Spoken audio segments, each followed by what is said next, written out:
and I don't, and we'll do that. The I guess for live, I was like, man, there's usually It was live up in the left corner. yeah, usually there's someone has commented before we ever do it, but whatever. That's what threw me off for a second. Because I had when I had texted you the other day about doing it, I had forgot. Like I didn't know I was going. I went back to back lives. That's crazy because I went with Alan Gray. You know Alan? Oh yeah. I went with him yesterday because of the whole live scope stuff, the new rules. Just like listening to, just reading comments and stuff, and about I don't know, man. I could go into it. I'm real. It's funny how this whole thing went from one group, one group complaining about live scope, right? I've never really said this, but this is you'll understand where I'm going. You had this one group of people that complained about live scope, right? Then you had this other group that stayed pretty quiet about the whole thing. And then after a couple of years, this group finally started speaking up a little bit about like kind of going off on this group. And this group is the new group was the pro live scopers, right? Yep. So they're going off and they're like, you know, hey, if you can't handle it, quit fishing. Like all like right, they got pretty ballsy about the whole deal, right? And so everything's going in their direction, right? I mean, like it's all going, and then all of a sudden, now there's a little pushback to where it's kind of going the other, and now this now this group's whining. When they were the ones going, hey, y'all quit whining, y'all quit whining, y'all quit whining, y'all are a bunch of crybabies, you're older guys, and now this group's like, oh well, see, they had to change it because all the old guys cried, and I'm like, and I just sit back and going, yeah, everyone, all of them are crybabies. Basically. You know, I don't look. You've been around me. I don't care. Like, and if someone takes offense to that, it's about them. If you're like, well, that ain't me, then I'm not talking about you. Right. You right? It's only the people that like get offended about that. But it's funny how that it's made its full circle. Made the full food chain. Yeah, and so now it's just and and to me, I don't know what's worse. I don't know if it is worse, but the guys crying about it now that it is like taking it away a little bit. Because even like in the FLW, even in the elites, it's not banned totally, right? I mean, y'all have some tournaments where it's not even allowed, but even in FLW, it's still allowed, right? 3 hours, MLF, whatever. Now, I just was like, if you're complaining about it now, just wait. Well, my deal is if you're complaining, it's pretty obvious where you think, and it's kind of shows like you're kind of showing your cards. Like you're worried. You can say, "Oh, I bought this, I bought it all, and I did this," and but if you're complaining, you're worried. Yeah. Yeah.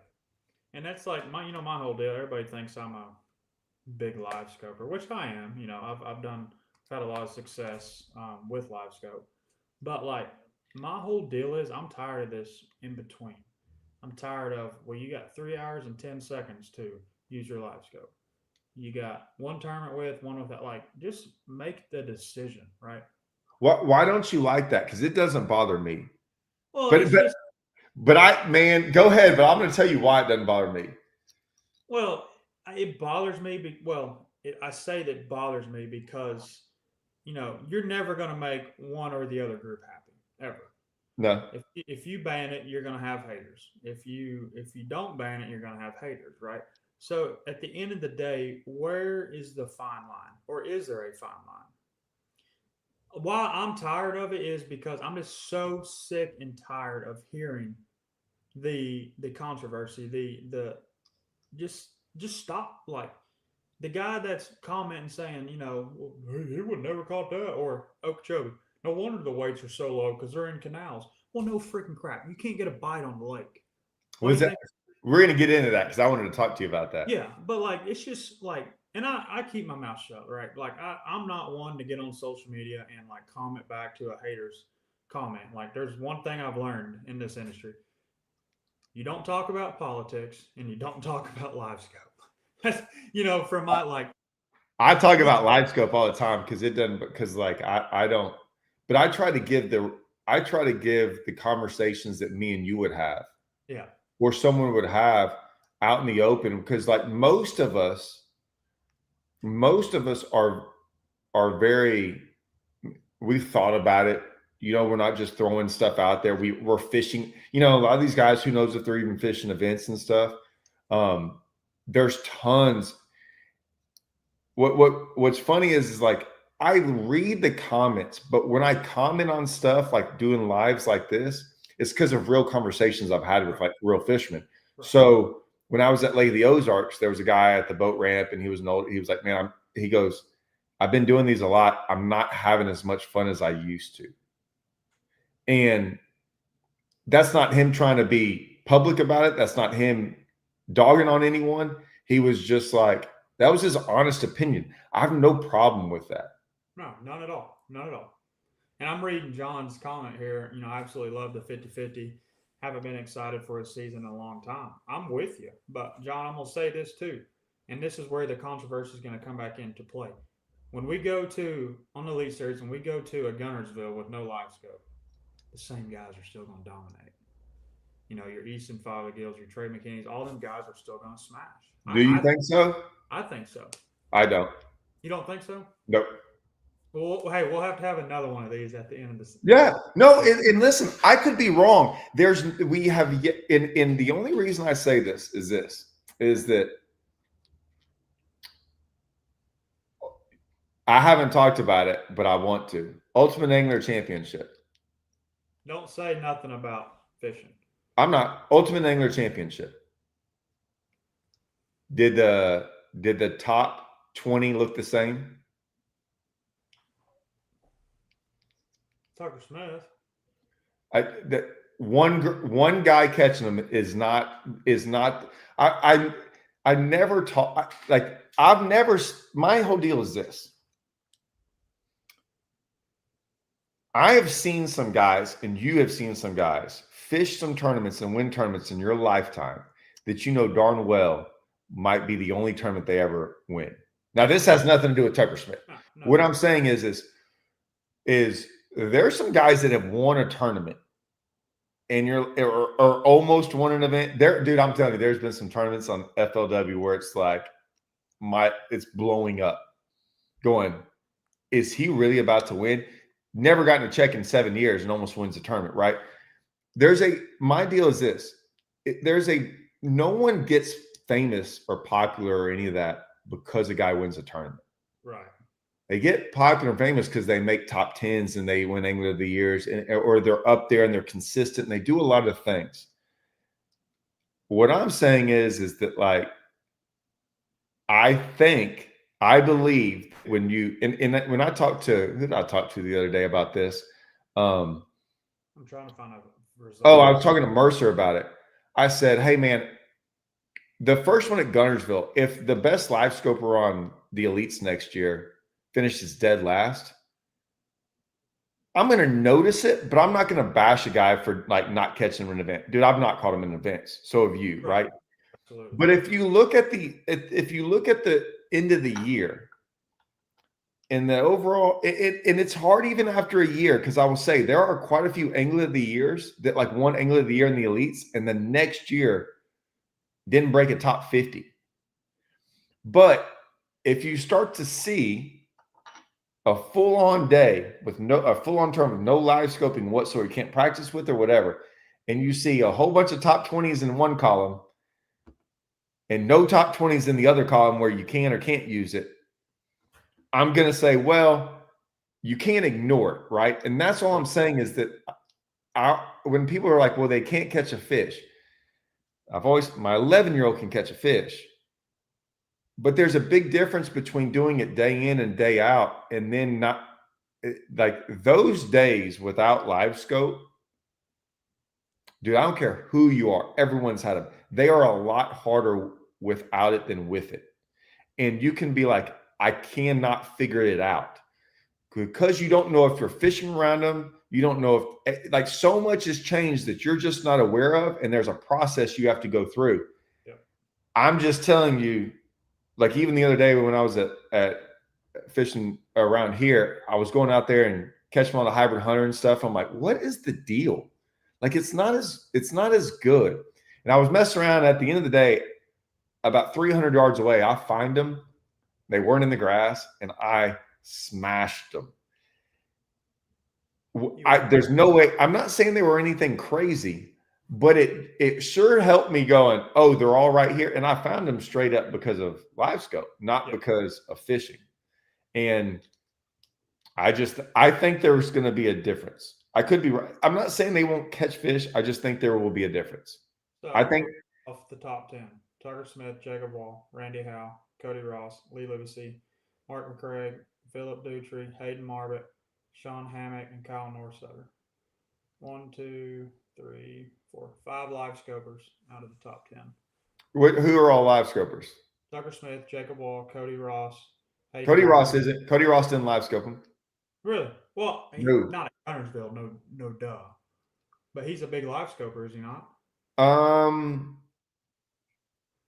He live scopes, but he's caught him in tournament. Like, that's what I'm saying. There have been tournaments where he caught him, quite a few that he doesn't live scope. Volume very low on his mic. Can you turn? I can hear you just fine. Turn your mic up. Is that better? Yeah, I can hear you fine. That's just second comment. Okay. Yeah. Well, I'm standing away from it too. Okay. But let's go down a little bit.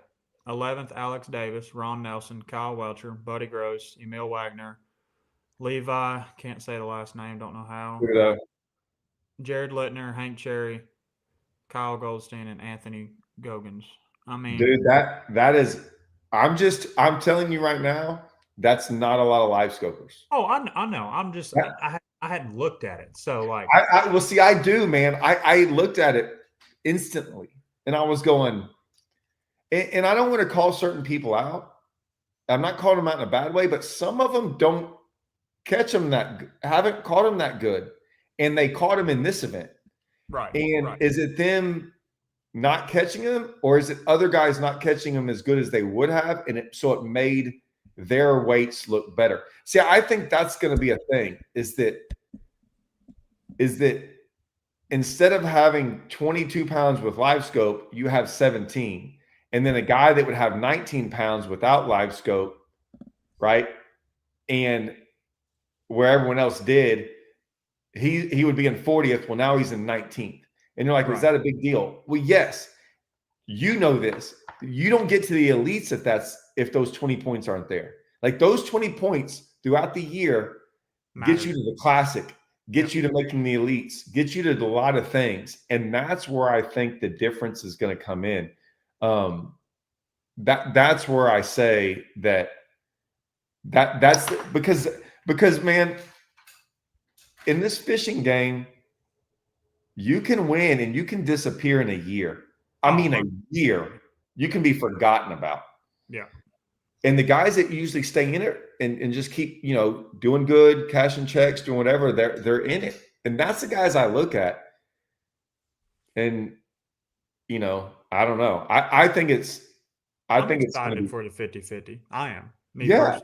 Because I don't know, I'm not a Hayden Marbett or a Tucker Smith and live on Gunnersville. And a lot of these guys live on Gunnersville. And if we had a live scope, I don't think there's no way I could keep up, No, that's a thing too. I will admit that is a thing with live scope. I travel around Texas and fish these lakes, and it's a weird thing here, is that, like, I've probably made 2 videos like this and have never put them out there. Like, I'll make a video, it's ready, and I will not put it out because I know what they're not going to listen to it. Yeah.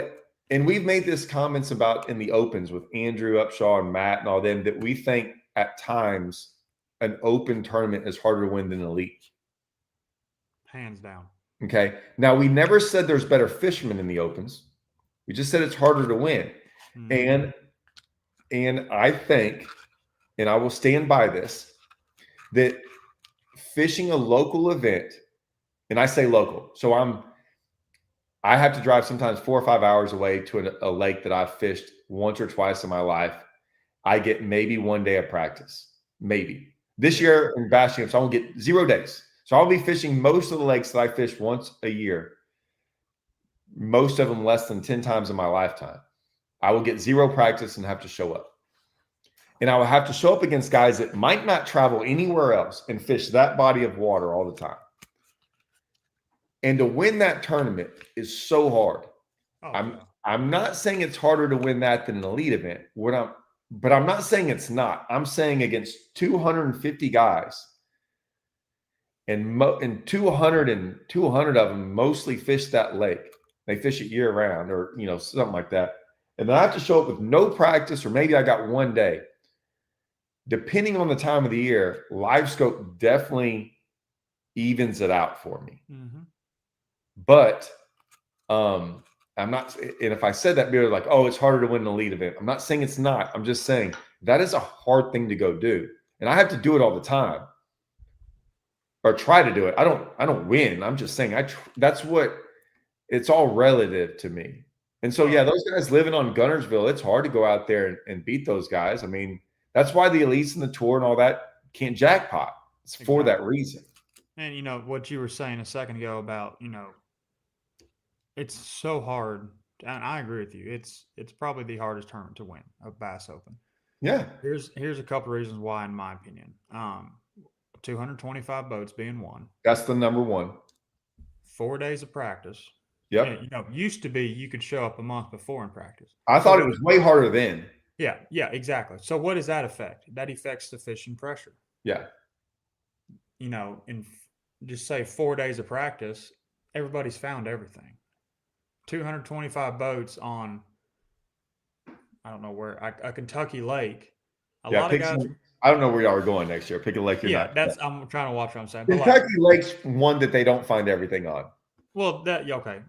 I'm trying to think of something else without a Toledo Bend. Table Rock. Yeah. We go to a Table Rock. Every point is going to been fished 3 times. And that's one thing I noticed in the EQs, going from a full field of 225 boats to, I think the first event we had 92 guys. Dude, you could be boat 40 and pull up on any main lake point you wanted to. Like, the facts are right there. It's proven. Like, 225 boats compared to 92 or even 100 boats is such a big difference. Right. Such a big difference. And we're going to get into the info thing here in a second. But when we fish team events, like, everyone's like, oh, we have different rules. Like, so most team events don't have info rules, right? Right. They have like very, very, very lackadaisical info rules. So like Bass Champs is, you can't get in. So we have a week off limits Monday through Friday, and you can't get any, this year it is, but last year it was Monday through Thursday. And you can't get any information from anyone that's actually been on the lake in those 4 days. So like, the chances of you even being around someone that's been on a lake in 4 days, Monday through Thursday, is so you're able to talk if you wanted to. Now, mind you, if I fish 25 tournaments a year, dude, I learned about 10 years ago that it wasn't worth if I have to go around and ask people for stuff, then I already hate doing that. So I just don't do it anymore. I could care less. Right. So, but the fact is you could go try to find anyone you want to in a Bass Champs and try to get info. Good luck, because the top 50 guys you would even think about, if you even had a thought of asking them, are in the tournament. So like, you are never, info in our stuff is almost completely irrelevant, because like the guys that would actually give out the info that was good are fishing the event against you. So, but the info rule, I can't, I guess we can dive into it now. Yeah, let's just go right in. Do you? Heck yeah, man. I don't know anything. I don't know where this is going to go. I'll throw it out there just so you know my opinion. I do not, I'm going to make a simple statement. I do not think the info rule is bad. I don't think because people are getting in trouble that you should do away with something because people are getting in trouble.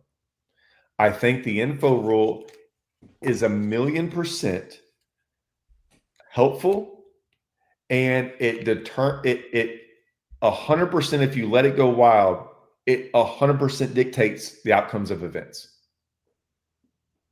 So I'm not saying it's perfect. I don't know. We can get into that because I made a video about this, a 45-minute long video, and I'm scared to death to freaking release it. Yeah. So I don't know where to start. I'll say this. I made the Elite Series this year.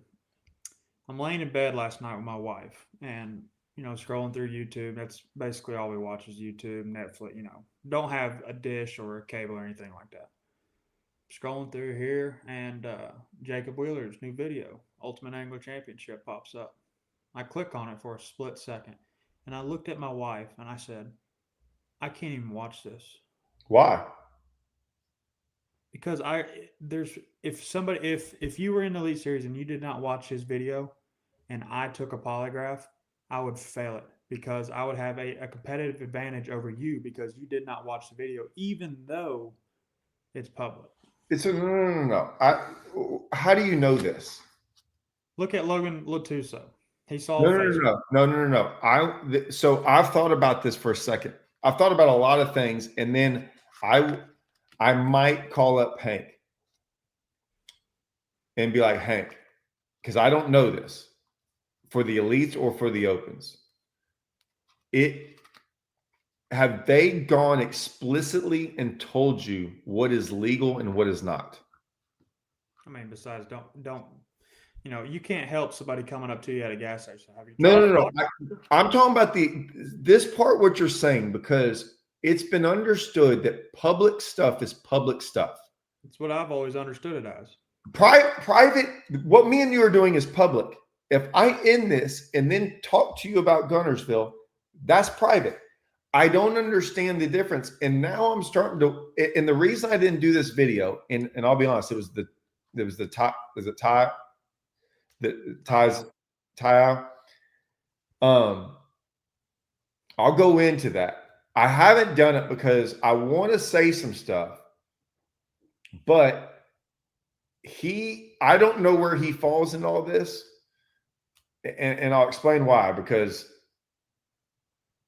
he seems like a pretty genuine dude, but I know a lot of people think a lot of people are pretty genuine and they still did wrong. And I'm not saying that about him by any means. It's actually, it's not that I don't want to stick up for him. It's just that, like, I don't want to, what I talk about, I don't want it to have anything to do with him, because I don't think that that's fair to him, because I do like how he's trying to handle it. So, but it made me think, and Blake was with me at Grand Lake, right? And he's got an open on Grand Lake. And he was scared to death. And I'm like, wait a minute, you're here and we're allowed to talk about Grand Lake because we're competitors in the event together, and everyone, and you're going to be fishing with a co-angler. Like, there's some weird things there. And he's like, Todd, I don't even know what I'm allowed to do. And that's the part that's bothering me. Is it like, do y'all know what y'all are allowed to do? Technically. I mean, technically, how I've always understood it's black and white, right? Like, if I call Todd Castledine and ask for information on Rayburn, I'm breaking the rules. Yes. If I go to YouTube and watch one of Todd Castledine's videos on Rayburn, it's public knowledge. Okay. So what's wrong with Jacobs? Oh, Wheelers? No, I'm just like, this is what's rolling through my head. Like, I'm scared to death to do something wrong to make me fail a polygraph. Well, even though in my head it's black and white. If I call Jacob Wheeler, hey dude, where'd you catch him at on Gunnersville? I'm breaking the rules. Correct. Black and white, breaking the rules. If I pull up to a gas station, have you tried a black and white? Hey buddy, I don't mean to be an ass, but I can't get any information. I can't control that. I'm walking through at Okeechobee. Have you tried over there? I'm like, hey, man, I don't mean to Yeah. be rude, but So, that's the problem though. If you don't shut it down, well, you're so gaining a competitive advantage. yes. Now listen, I have a video out there at a Bass Champs event last year or 2 years ago in OBJ. Might have been this year. Can't remember. And I've told this story a bunch, and I got it all on video. And I eventually put it out there because I called the tournament director after I think we finished 10th in the event. I never said a word about it to anyone. Didn't care. Didn't even, because I already knew how I handled it. This got all brought up, and I called it the tournament director, and I said, "Hey, man, this is what happened. I never even thought about telling you. I'm going to release a video. I'm going to show it to you.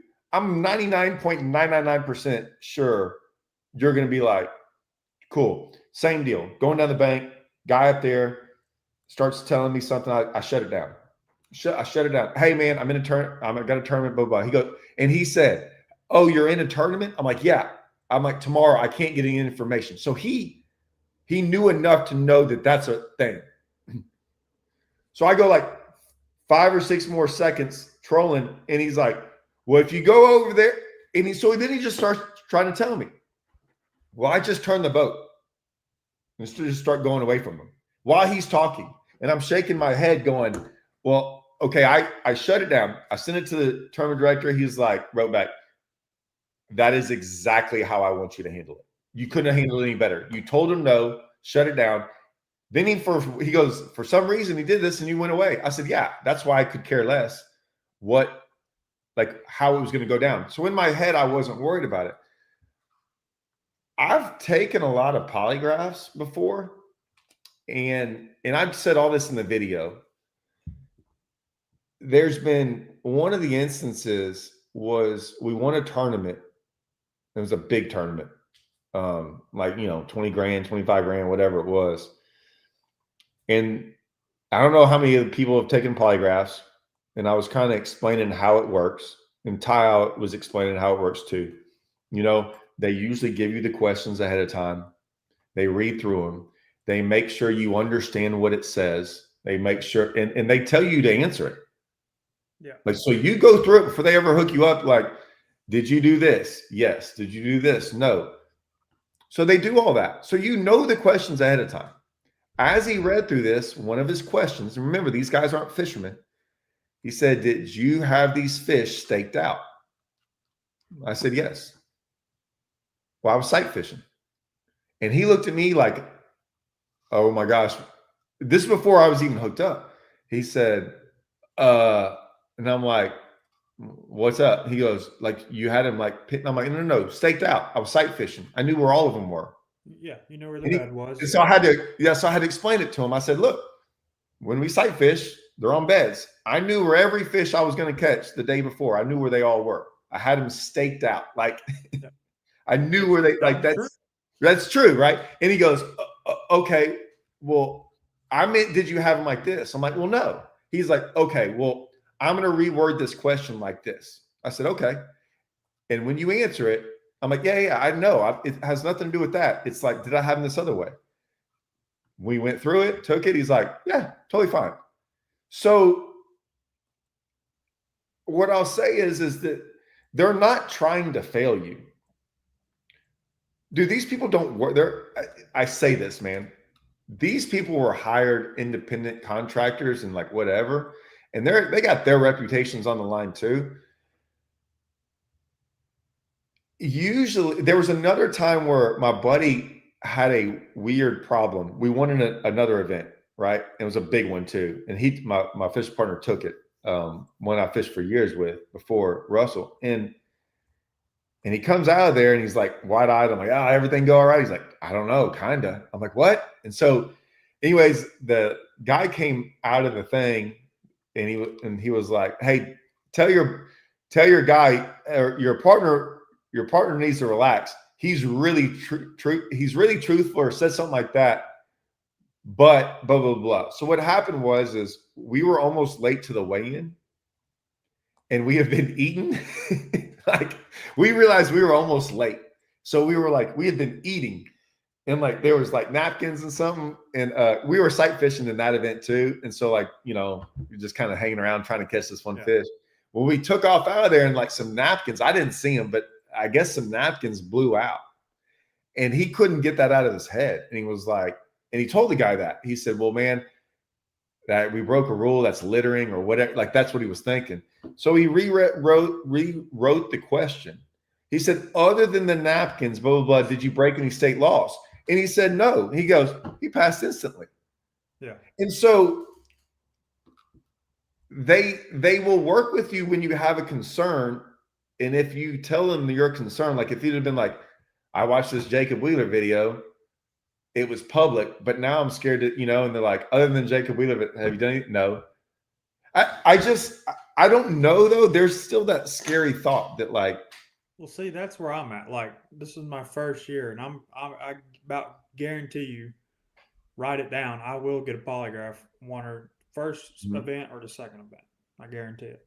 And all you have, I've worked my ass off to get here, and I don't want me watching a video, even though it's not against the rules, to render me failing that polygraph. That's just how I feel. Like, and this is the part. They did the same thing with Todd. I know what they did with him. What I'm scared. See, I don't even want to say this, but look, man, So just say it. The scariest thing for a professional fisherman is this happening. Would you agree? 100%. Because all you have is your name in this. Correct. All you have is your reputation. Right. So failing a polygraph is a scary thing. I am semi scared every time I take one. I've probably taken 20 at least. I've never taken one. 20 or 25. We've won close to 50 some events. We've polygraphed almost every one of them, me or my partner. I've probably taken 3 or 4 that were not because of winning. Every once in a while they'll have a random draw one if you get a check.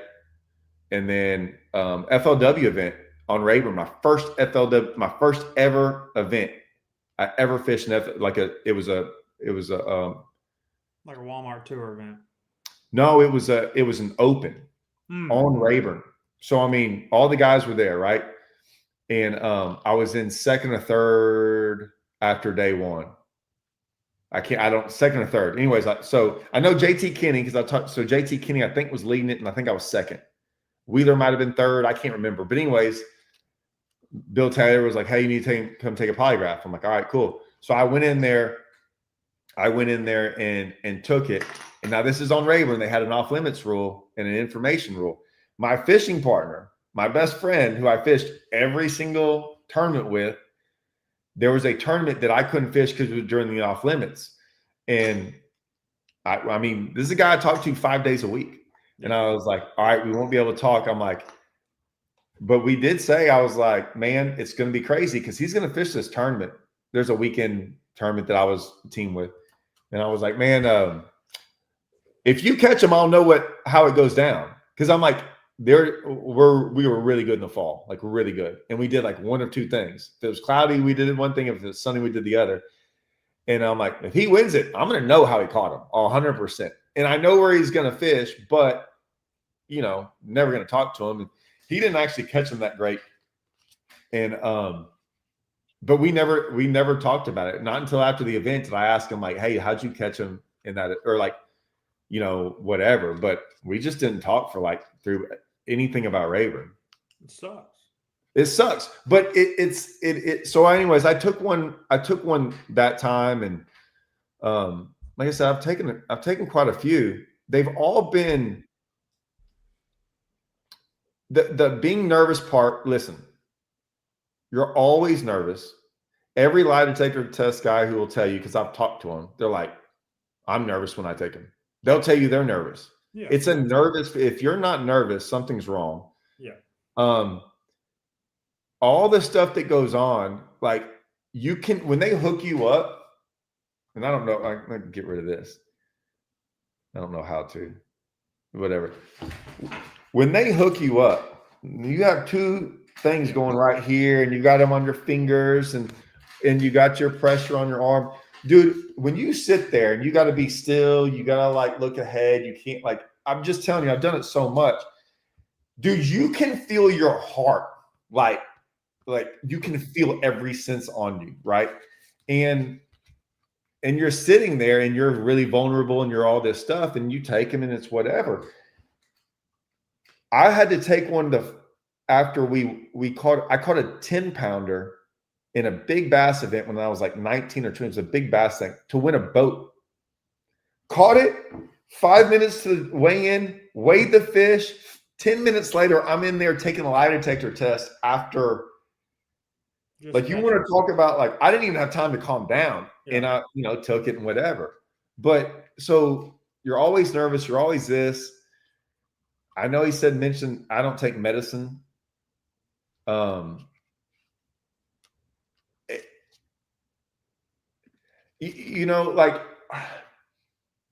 there's so much to this, and I can't get inside Ty's head.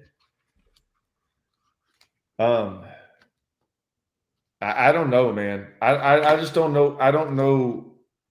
That's a scary thing that he's involved with, and Yeah. in the I mean, sense and I'll of, say that, but like, I'm not Ty.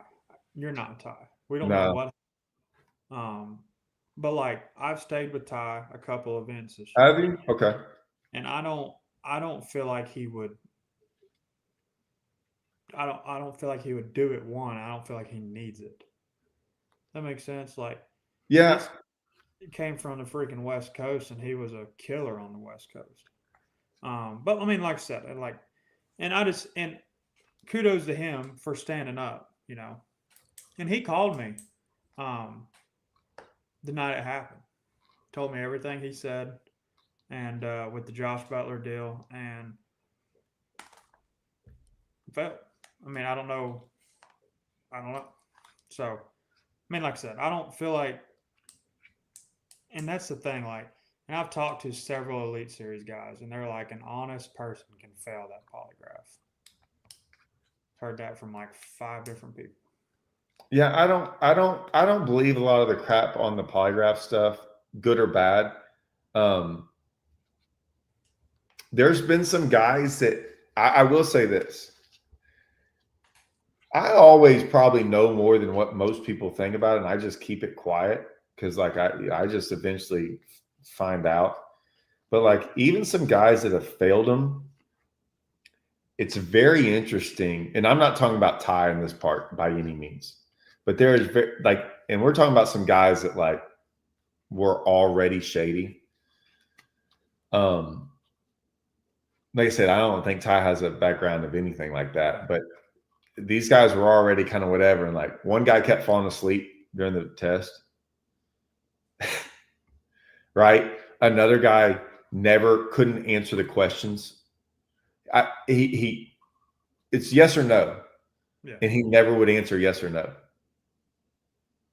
And so there's like I said, they never say, and when you talk to them, they never say that you're failing. They're like, it's inconclusive, or we just know something else is there. They see that spike up, or yeah, they tell you they don't know you're lying. They just say, well, you're not, but something's there that is inconclusive. So they're like, we can't tell that you're a liar. It's just that something's not all there. Well, and I heard too, like, if something's I can't even say that word, inconclusive, they'll repeat the question. They'll ask the question, then you'll answer it again. Well, no. Then 5 minutes goes by. Did you do this? Well, no. It's the third time you've asked me. And then they might ask you 6 or 7 times. Yeah, I mean, they've never. So someone's like, from start to finish, how long does a test take? I've taken some quick ones and I've taken some long ones. 3 hours. Never gone 3 hours ever. But I've never gone into the hardest one. The hardest one. There was a tournament on Rayburn in Toledo that it was a championship. And they had one day on Toledo and then one day on Rayburn, but it got rained out, like stormed. So they had it a month later. We had one, I caught a 10 something. I didn't know it was a 10. I thought it was an 8, but I caught it like 5th cast in the morning on the top water. It was almost dark outside. Like I get it in. We got to the weigh-in, and like my wife and his wife show up, and we bring out this one fish. Like, oh my gosh, that's y'all's big bass. I'm like, no, wait till you see this. And I bring it out, and even my partner Brent was like looking at it like, when did we put that in there? And I'm like, I said, Brent, because I thought it was an 8-pounder. He did too. It was, when he netted it, he just grabbed it and threw it in the live well. I said, he goes, dude, that's a 10. I'm like, oh my gosh, we got a lot more than we thought. So we had like 20, we had like way upper 20s, blew it out. So it's for a brand new boat in like a 21-foot Legend. Like it was the first brand new boat I ever had. Like I kept it. Polygrapher comes in there, and like every once in a while, you'll have these guys, right? And we get ready, and he's talking, but they're always very professional. And he's like, sometimes they tell you their resume. Hey man, I do this. He said, I've done polygraphs for guys on death row and this and that. And like, all right. So anyways, all this goes on, and he's like, we're going to do this 3 times minimum. And then if everything's not there, we'll keep going. I said, all right. Now, most of the time, I would say 90% of the time, they do it twice. They go through it once, however long that takes, and they go through it again. So I'd be lying if I told you I knew it took 30 minutes or an hour. I don't know. It always takes over 30 minutes. So we go through the first time, and dude, it is pretty funny because you're sitting in there, and they're usually really quiet. Right. And there's no noise. It's usually in some almost all of them are in the trailer. There's a trailer, they shut the, whatever. So you're sitting there, and he's writing stuff down, and you're just sitting there, and you're like, and usually I just kind of whatever, and then they started over again. And I swear every single time, I can't help myself. I do it every time. So he goes through the whole thing. And I eventually go, I know not to say that for the first time. I'm like, we good? Like, because if not, they might just wait forever. I'm like, we good? And he's like, yeah, you start getting, and he starts walking over and starts unhooking. I said, hey, I thought we were going 3 times. He said, we don't have to. And I was like, are you sure? Because I've never had someone say we're going to 100%. He goes, no, we're good. So I took it off, and he's like, you're fine. I'll go tell him. And I walk out of there, and I'm like, hey, we're good. Like, because now it's like, let's go get our boat. But I've never had one that's taken that 2 or 3 hours. That's pretty wild. And maybe they're trying harder on, I don't know. I wasn't in there. I wasn't in Ty's shoes. I don't know what happened, but it's crazy, man. And we've seen a lot of stuff happen this year.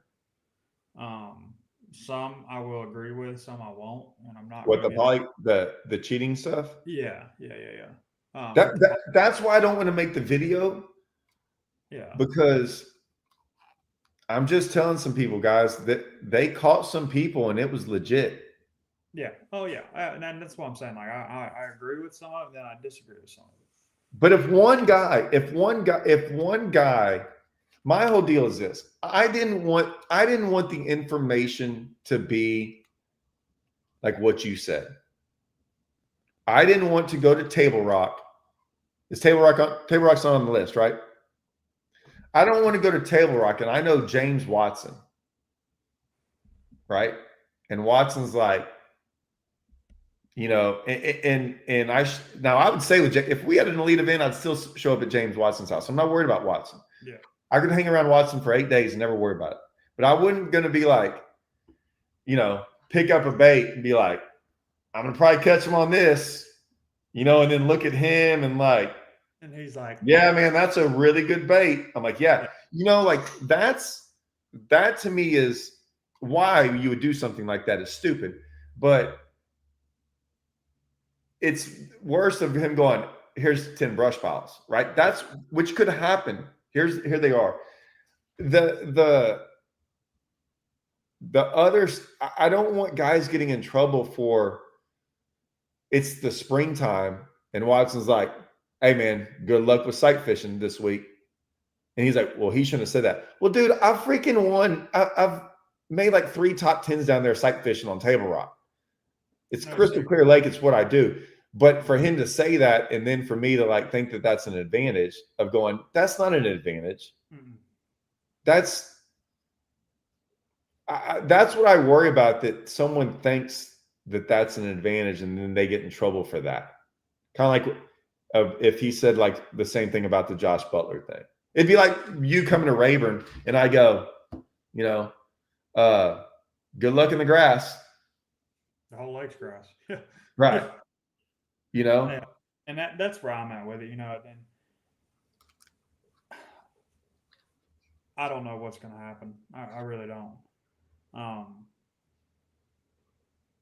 don't know. I don't know. This thing about it, listen, me and you can talk every day, and I don't think there would be a single time I'd have to watch what I say. Yeah. So when people say it's hard not to talk fishing, it's very easy. But most of us don't talk. As much as me and you have been around each other, I know you live on Kentucky. I live on Rayburn. You've never once asked me about Rayburn. Like, we just talked fishing. Yeah. Like, we talked today for like 30 minutes, and that was about Strike King stuff.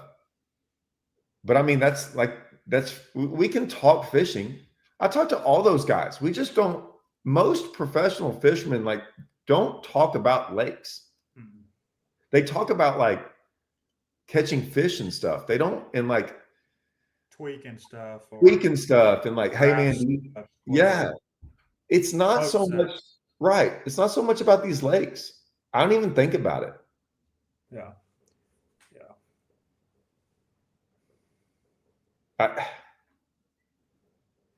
I don't want them to get away. I don't want them to not do it. I want them to be make sure that when they do something, it's black and white.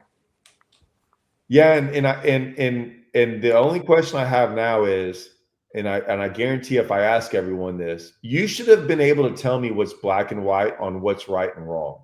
Yeah. And I don't believe, from talking to like Matt and Blake and some of those guys that all fish the opens, they're all a little nervous about what is actually black and white. They understand like what you said, like, hey, I'm not asking for information. You're not going over there and like me randomly talking about Table Rock, knowing you're listening. Like that's not happening. Like, we know that part, but it's the Grand Lake one was tough, or the Gunnersville one's tough in the Ultimate Angler Championship when you're allowed to be there and the information that's going to be learned that you can't help but be around. As in, like, if you watch a guy on Gunnersville and you're in that tournament and say no one else can really be out there, and you watch the guy win the event, and you're like, well, I know where the guy won the event and no one else does, but I was there and I watched it because I was on the lake. It's a massive advantage, right? But like a lot of Elite Series guys were in the Ultimate Angler Championship. Yes. And I'm not saying they're going to do that, right? I'm not saying that at all. No, but what if that's what they're like? You got to give them some leeway on that. Yeah. You know, it's and like my whole, like, I'm a fan of the information rule. Like, I still want it to be there, right? I'm not asking free for all information, which if it was, I still wouldn't do it because that's just not me. I've done it one time in college. I finished dead last. Yeah, no, it sucks for me. I'm horrible. It's impossible to catch other people's fish. Well, no, there's some guys that are phenomenal with it. No, I don't understand. I'm telling you, there are some guys that are unreal with it. There's a lot of guys that's made their whole career off of it. I've watched it. It is, I don't even know how they do it. It's amazing. But for me personally and you, I can't do it. But like we've got to have. I'm trying to think how to say this. We've got to have a set standard. We've got to, I Standard. keep going back to the black and white. We've Yeah. got to have the black and white. And I think that's what all of us guys, all the Elite Series guys, like that's what we want. You know what I mean? And So my deal is this: is to me, there's one word that is black and white, and did I just forget it now? I just forgot the word. That's how easy it is for me. The easy words to ask. List. What's the word? I'm drawing a blank here. Solicit. information. That's it. That's the easiest one. So like there should be two ways around this thing. Solicit is I'm not asking anyone about Table Rock. I don't go around and say, hey, this narrative that a guy yelling out info will lead to. I agree with this comment. That's my point, is that no one, in my opinion, is going to get DQ'd for this. At all. At all. Just like that guy. I think he's back. Oh my gosh.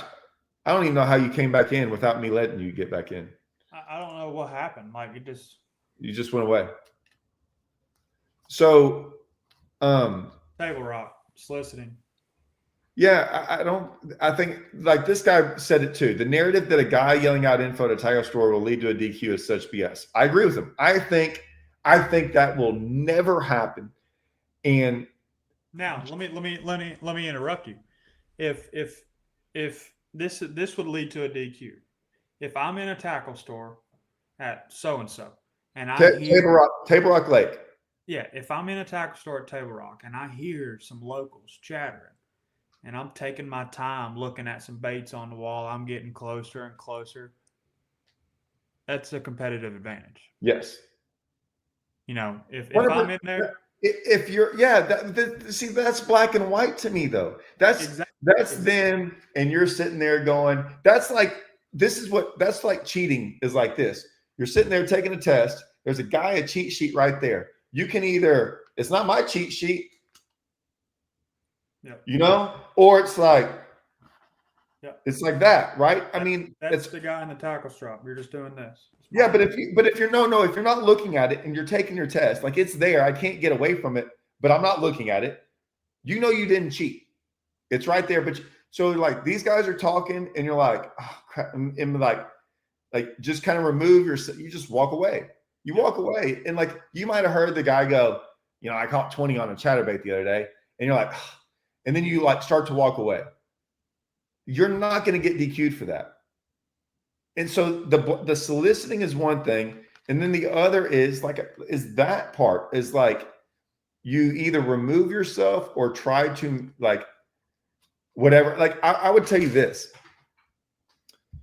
if I talk to you about table rock and sight fishing, okay, and I've made 5 top 5s there sight fishing, right? And I'm sight fishing, and so I can catch them. Like my knowledge of table rock and sight fishing, even though I might not live there, might be off the charts just by my record. Okay, I'm just saying. I do have a couple top 10 sight fishing there, but like just so, and you're going there in the springtime or whatever. But we're talking about like something like say we're fishing a tournament on table rock right now. Say the Ultimate Angler Championships there right now. And we're just talking and we're goofing off and we're allowed to talk to each other about table rock. We're catching them on top waters and we're catching them on live scoping right now, whatever. And all of a sudden, like, you're like, man, is this info? And I'm like, well, no, it has nothing to do with the springtime. Like, we're talking about the fall. Like, we're both fishing a tournament. We're both talking about catching them on top waters and live scoping, whatever. And then, you know, I'm like, yeah, I've got a video. I was like, oh yeah, I put out a video on table rock in one of the opens. And I was like, I was sight fishing. Okay. And I was like, yeah. And you know, and you're like, I'm like, yeah, it's out in the public. It's been there for years. You can go watch it whenever you want to, whatever. Yeah. Now, you already know I sight fish. There's like whatever, and he's like, man, is this info? I'm like, let me tell you something. The info that I would be worried about is like, you need to go to that creek. You're going to be doing this, this, and this.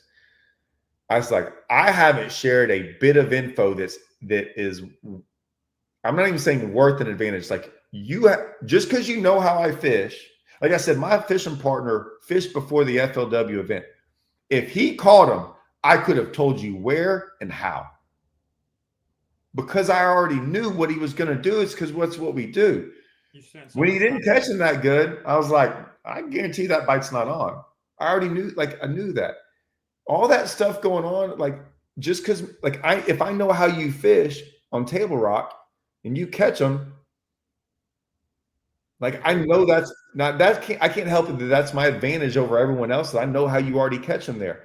But you're not sitting there going, hey, man, go do this here, here, and here. That's the stuff I'm talking about. If you're just like, good luck going out there sight fishing in the springtime, I'm like, appreciate it.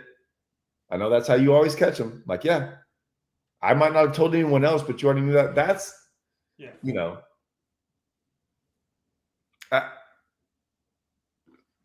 what's,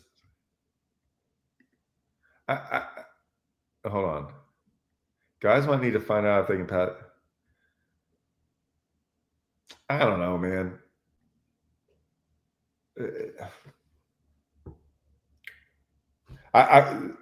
This is scary. I don't know who this MJ Bass is bothering me, because in a good way, because it's amazing. Because I had a conversation with someone and they said the exact same thing, that MPFL rules are really good. There's no drama.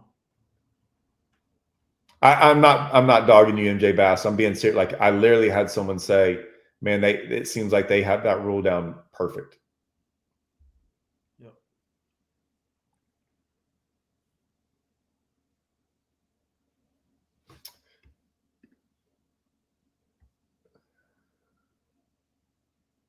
No, so the guys that break down a lake together as a team that are fishing the events, I don't want to say it's better. It's the advantage for those guys is giant. Wouldn't you agree? 100%. You got But three guys one on each end of the lake and one in the middle.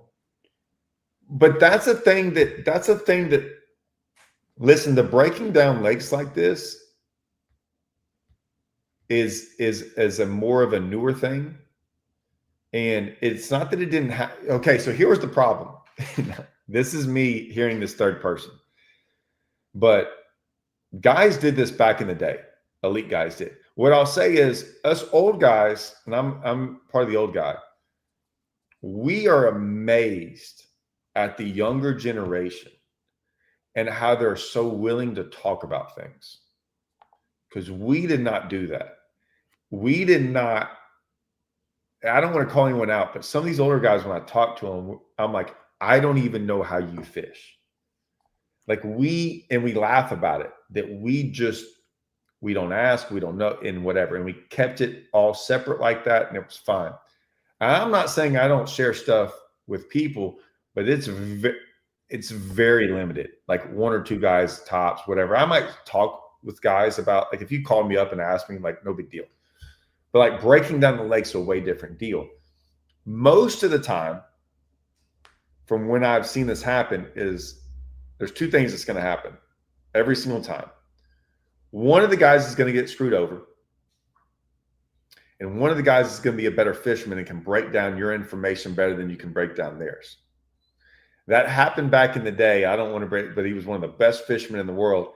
And it's like, he didn't do it on purpose, but they are like, man, if you roomed with him, he was going to be able to take your information better than what, and he wasn't trying to be, it's just people can do that. Little bitty things. Yes. And nowadays younger guys are more willing to do that, which shocks me, because there will always be one guy that does better with it. And usually it eventually becomes a divide there. But yeah, I'm amazed at the younger guys and how much they talk about things and what they do, and they seem to be okay with it. And I don't know, but it is true. I mean, breaking down a lake together is way better. But there have been, man, one of these days, some of these things from back in the day on the elites. I'll put it to you this way: it's wild to think that you stay at someone's house, okay, and the guy that you stay at happens to have the same graph as you, and you find out one day that that guy just takes your graph and goes out there and fishes the event with your graph on there, and wins it. There are stories about that. Like graphs, like took the guy's graph off his boat and used it, and he had won the term. I mean, dude, people have no idea. So like that info thing, yeah, man, it's a thing. You meet the right guy at the right time who can catch, like it's a thing. And dude, they did it all the time. We knew them all. Like when those guys came down here, when the elites used to come down to Rayburn and Toledo, and it happened. It was amazing. It happened at the Sabine. It happened at Conroe. I personally know the phone calls that got made and guys that said stuff and gave things away, and it was like went out with them on the water. And and these guys were good fishermen. They were getting info from. Like, dang, I wish I could have had that. Yeah.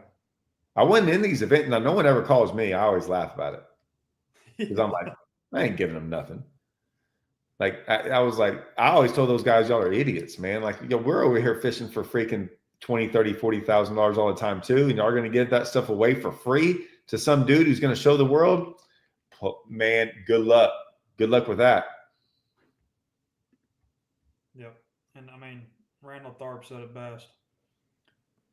Live has ruined a lot of things.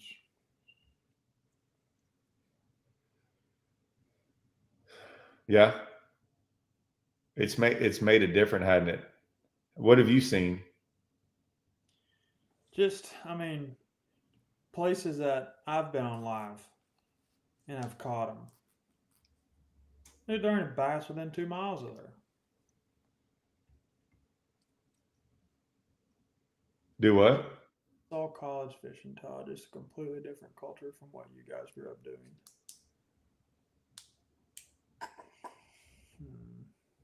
I mean, what I'll say is this: the college stuff. I'm not gonna lie, the college stuff did.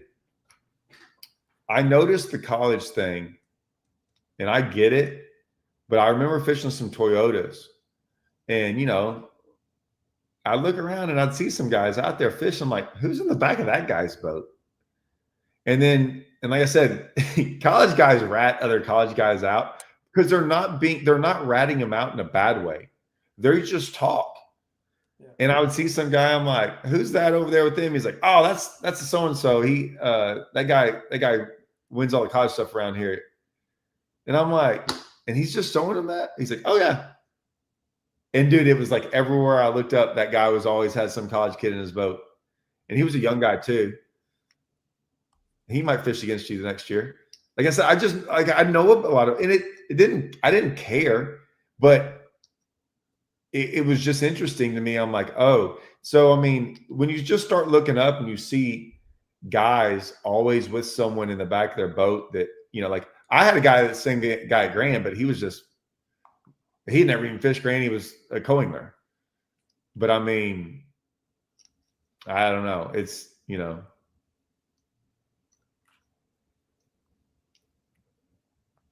they're talking about, like, I'm just telling you, there's a lot of stuff. There's so many stories of things happening. It's wild. And they come from like people I know that actually gave that stuff. Like what I'm saying, they're not being secretive. There's a reason people don't know about those stories. It's because they're not trying to be, they're like, oh, I took so-and-so out in my boat the other day. I'm like, seriously? He's like, yeah. I showed them around. They were happy to do it. And I was going, And it was legal. Don't get me wrong, it's all legal. But I was just going, well, that's not really. And then I see it. The best is this, man. This is the best. This is why y'all don't need to listen. This is why I don't believe 90% of fishermen. And when I make YouTube videos, I do them a certain way. Most people probably will never pick up on it. I like to show my tournaments how I'll show almost every single second, right? Of every single fish catch. And you can see how the formula came together. Now, if I went out there and showed up at Table Rock, right? And I win the event, and then you're like, well, how come we didn't see the practice videos? Well, I'm like, well, it's really hard if I showed you my practice videos when I drove out to the lake and day one and I stop and I fish for 5 minutes and I drive over here and I stop. I fish for 5 minutes, I drive. It's like, man, what's he fishing? Oh, those are brush piles. Dang, how do you find them all on day one without idling around? Like, some guys have done fishing videos stuff, and it's like, you know how you'll have to find brush piles, you do this. But it's weird. I'm like, oh, I found this brush pile, and you see a line go to it, fish, and then you see a line go over here and fish. And I'm like I look for stuff like that. Or you watch a video and they're like, yeah, we've never been here before. This looks good. Let's pull over here. And they're wearing a chest camera and it goes down to the graph and there's 6 waypoints. Yeah. I'm like, oh, I thought you've never been here before. Right. Or dude, I mean, there's stuff that I look at. And so when you see that, it's hard to make. Like I said, I'm trying to make videos to show people how the process works. And then it's like, and some other guy wins the event, and you're like, man, that guy can fish. And I'm like, yeah, maybe so. I don't know. But I'm like, man, it is, you can see how guys, there were guys that had a lot more, they did a lot better when they could get info. They did a lot better with live scope. I'm not saying they can't fish, but I'm just telling you, all that stuff you can see. You can see the guys that, when certain things get taken away, they don't do as well. I did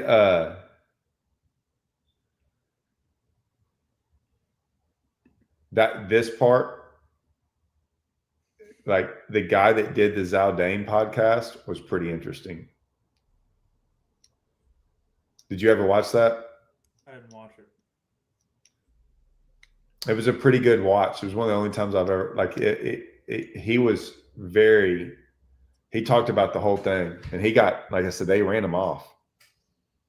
Or he was all of a sudden. That guy went on Saldane's podcast. Oh my, yeah, it was a good one.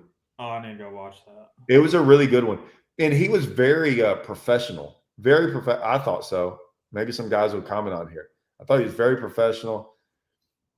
They asked him. I remember them asking. Look at this. That's what I was about to say. He said Ish, James Watson, and I want to say Gary Klein. Those 3 came up. Tell me if I'm wrong about that, guys. I'm pretty sure he said those 3 guys are he's like, you can tell how honest someone is. And I've never heard this before, but he was like, you could tell. And he was like, those guys were I mean, he broke it down on what they look at. It wasn't this black and white, there's a set standard, and I'm sure it's a standard of a line of, right? If you fall in between these 2 lines, you're good. They're you're good, questionable, and it made it sound like those guys were the top of the line of being truthful or not being worried about something like that. It was really, really interesting. He didn't say that if you're not that guy, you're not whatever. It's just it was a good it's a good listen. Go watch it. Yeah, definitely will. So now what? You've got all this time. They didn't fire you from Strike King. Are they going to let you keep on working? Oh yeah. Good. Maybe me and you will get some things accomplished. Are you only fishing the elites? definitely gonna fish Kentucky Lake Open. Um, I'll fish a couple opens, but I'm mainly just gonna focus on the leads. Thought about doing the NPFL, but my wife, when I said that, kind of gave me the cringe eye, being gone a lot. I wouldn't. I would have thought that too. That's a lot in your first year. Yeah. What about Toyotas? Yeah, I'll probably fish a couple Toyotas.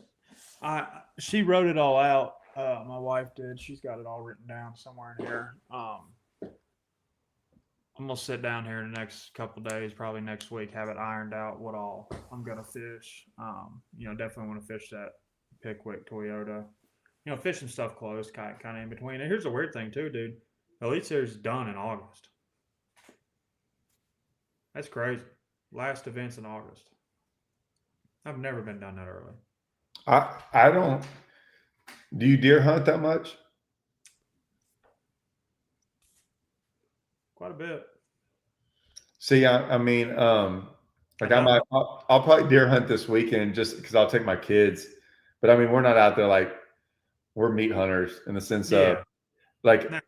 I'm a big duck hunter. Like that's And when I say meat hunters, is that like I got guys everywhere that's like guy I talked to today, he was like, "Hey man, December 1st, I can take anyone out there to my lease. Y'all go like, if your wife wants to shoot a doe, whatever. Like, there's 20 of them out here. We got to get rid of some. Like most of the guys I go with Russell has some places where I can shoot access and stuff like that too. Let the kids shoot whatever. But I mean, I'm not going to spend a week deer hunting trying to kill some freaking buck. Like if I kill one, it's because I went hunting once or twice that year. But I like to fish. And dude, I'll fish every week. I'll fish once a week up until maybe January. And January, just because if it gets just too irate cold. I love fishing in the winter. Dude, Kentucky Lake is the best in the winter. And that's when I love going out there. There's nobody out there. I mean, I love it. And it could be here at Christmas 2 years ago, it was 80 degrees.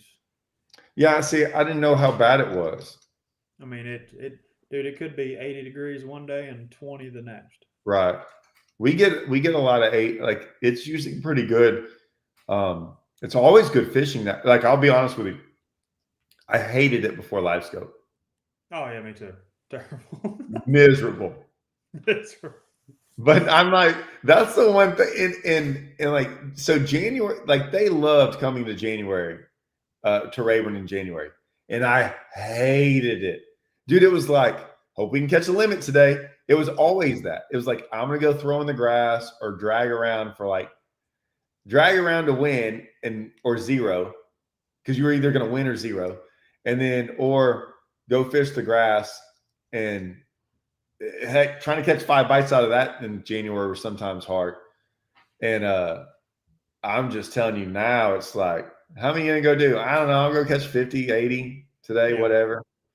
They might weigh 10 pounds. They might weigh 40. I don't know. But, like, I'm going to catch them. Yeah. But yeah. Like right now, man,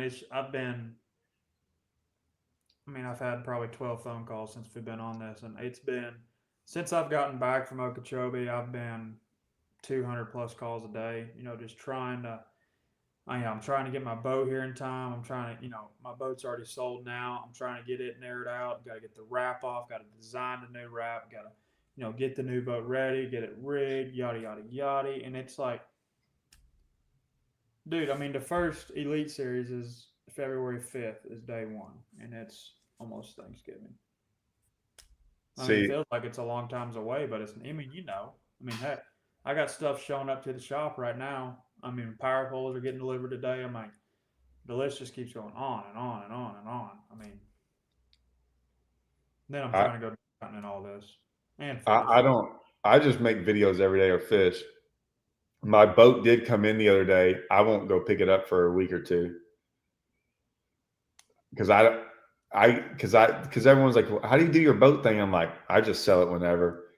Because I'm like, if I tried that whole time, I just hate it. I hate that process. So I don't even sit there and try to like time it out the right way. If I have my boat 6 months longer, then I have it 6 months longer. Yeah. I always sell it for a really good deal. Like there's no, like anyone that ever looks at my boat will be priced lower than everyone else's. Yeah. And it has everything. It's loaded out. I'm just not that guy trying to make an extra five. Or when I say make, I'm not trying to get that. If it's $5,000, and I promise you it'll be $5,000 less minimum than everyone else's. It's just that, like, I just don't want to sit there and there's certain things that like it's not worth the time or the effort and the money. Like that's one of them to me. Yeah. Yeah. Luckily, I got a guy that buys my boat every other year. So, like, I've heard about those things. I yeah, don't he have picks one. out the colors, and like this year's boat's his, and it's a beautiful boat, real silver and Kentucky blue. So, I mean, God, I wish I had someone that wanted to do that. I'd do that with them every year. oh, it's so nice, and like I'm so fortunate for him. Now, the years that he don't do it sucks, because I had the boat I have now, and my last year's boat, my XE, my 20-foot XE Phoenix, I had it for till March, and I had my new one in October. And sitting on two boats ain't fun. No, I've done it a lot, and but I mean, yeah. And what's if I had a guy that was going to do that every year, I would sell it every year, like on schedule. Yeah, yeah, But I mean, I'm not able to keep a boat for 2 years. Like it doesn't really, because I'll be honest, if I keep a boat for a long time, like the boat I have now, oh my gosh, I just don't want to get rid of it. Dude, I just don't have any problems with it. yeah. You It's have set no up problem. so perfect. Yeah, everything's perfect. Your graphs are everything's dialed. You have no battery issues. Like, well, it's time to get rid of it. Yeah, it's like the longer I have a boat, the better it is. I swear to the better the. It's not every once in a while, like kinks in a new boat are weird. There'll be something you've never heard of where it's just like, and Yeah, they're cool. They're like, hey, replace this circuit board thing right here, and it's fine, whatever. It's never like major things. It's like you get the kinks out quick, and then all of a sudden, like once you get it dialed in, it's freaking money. yeah, yeah. So, how much will you fish? This winter Yeah.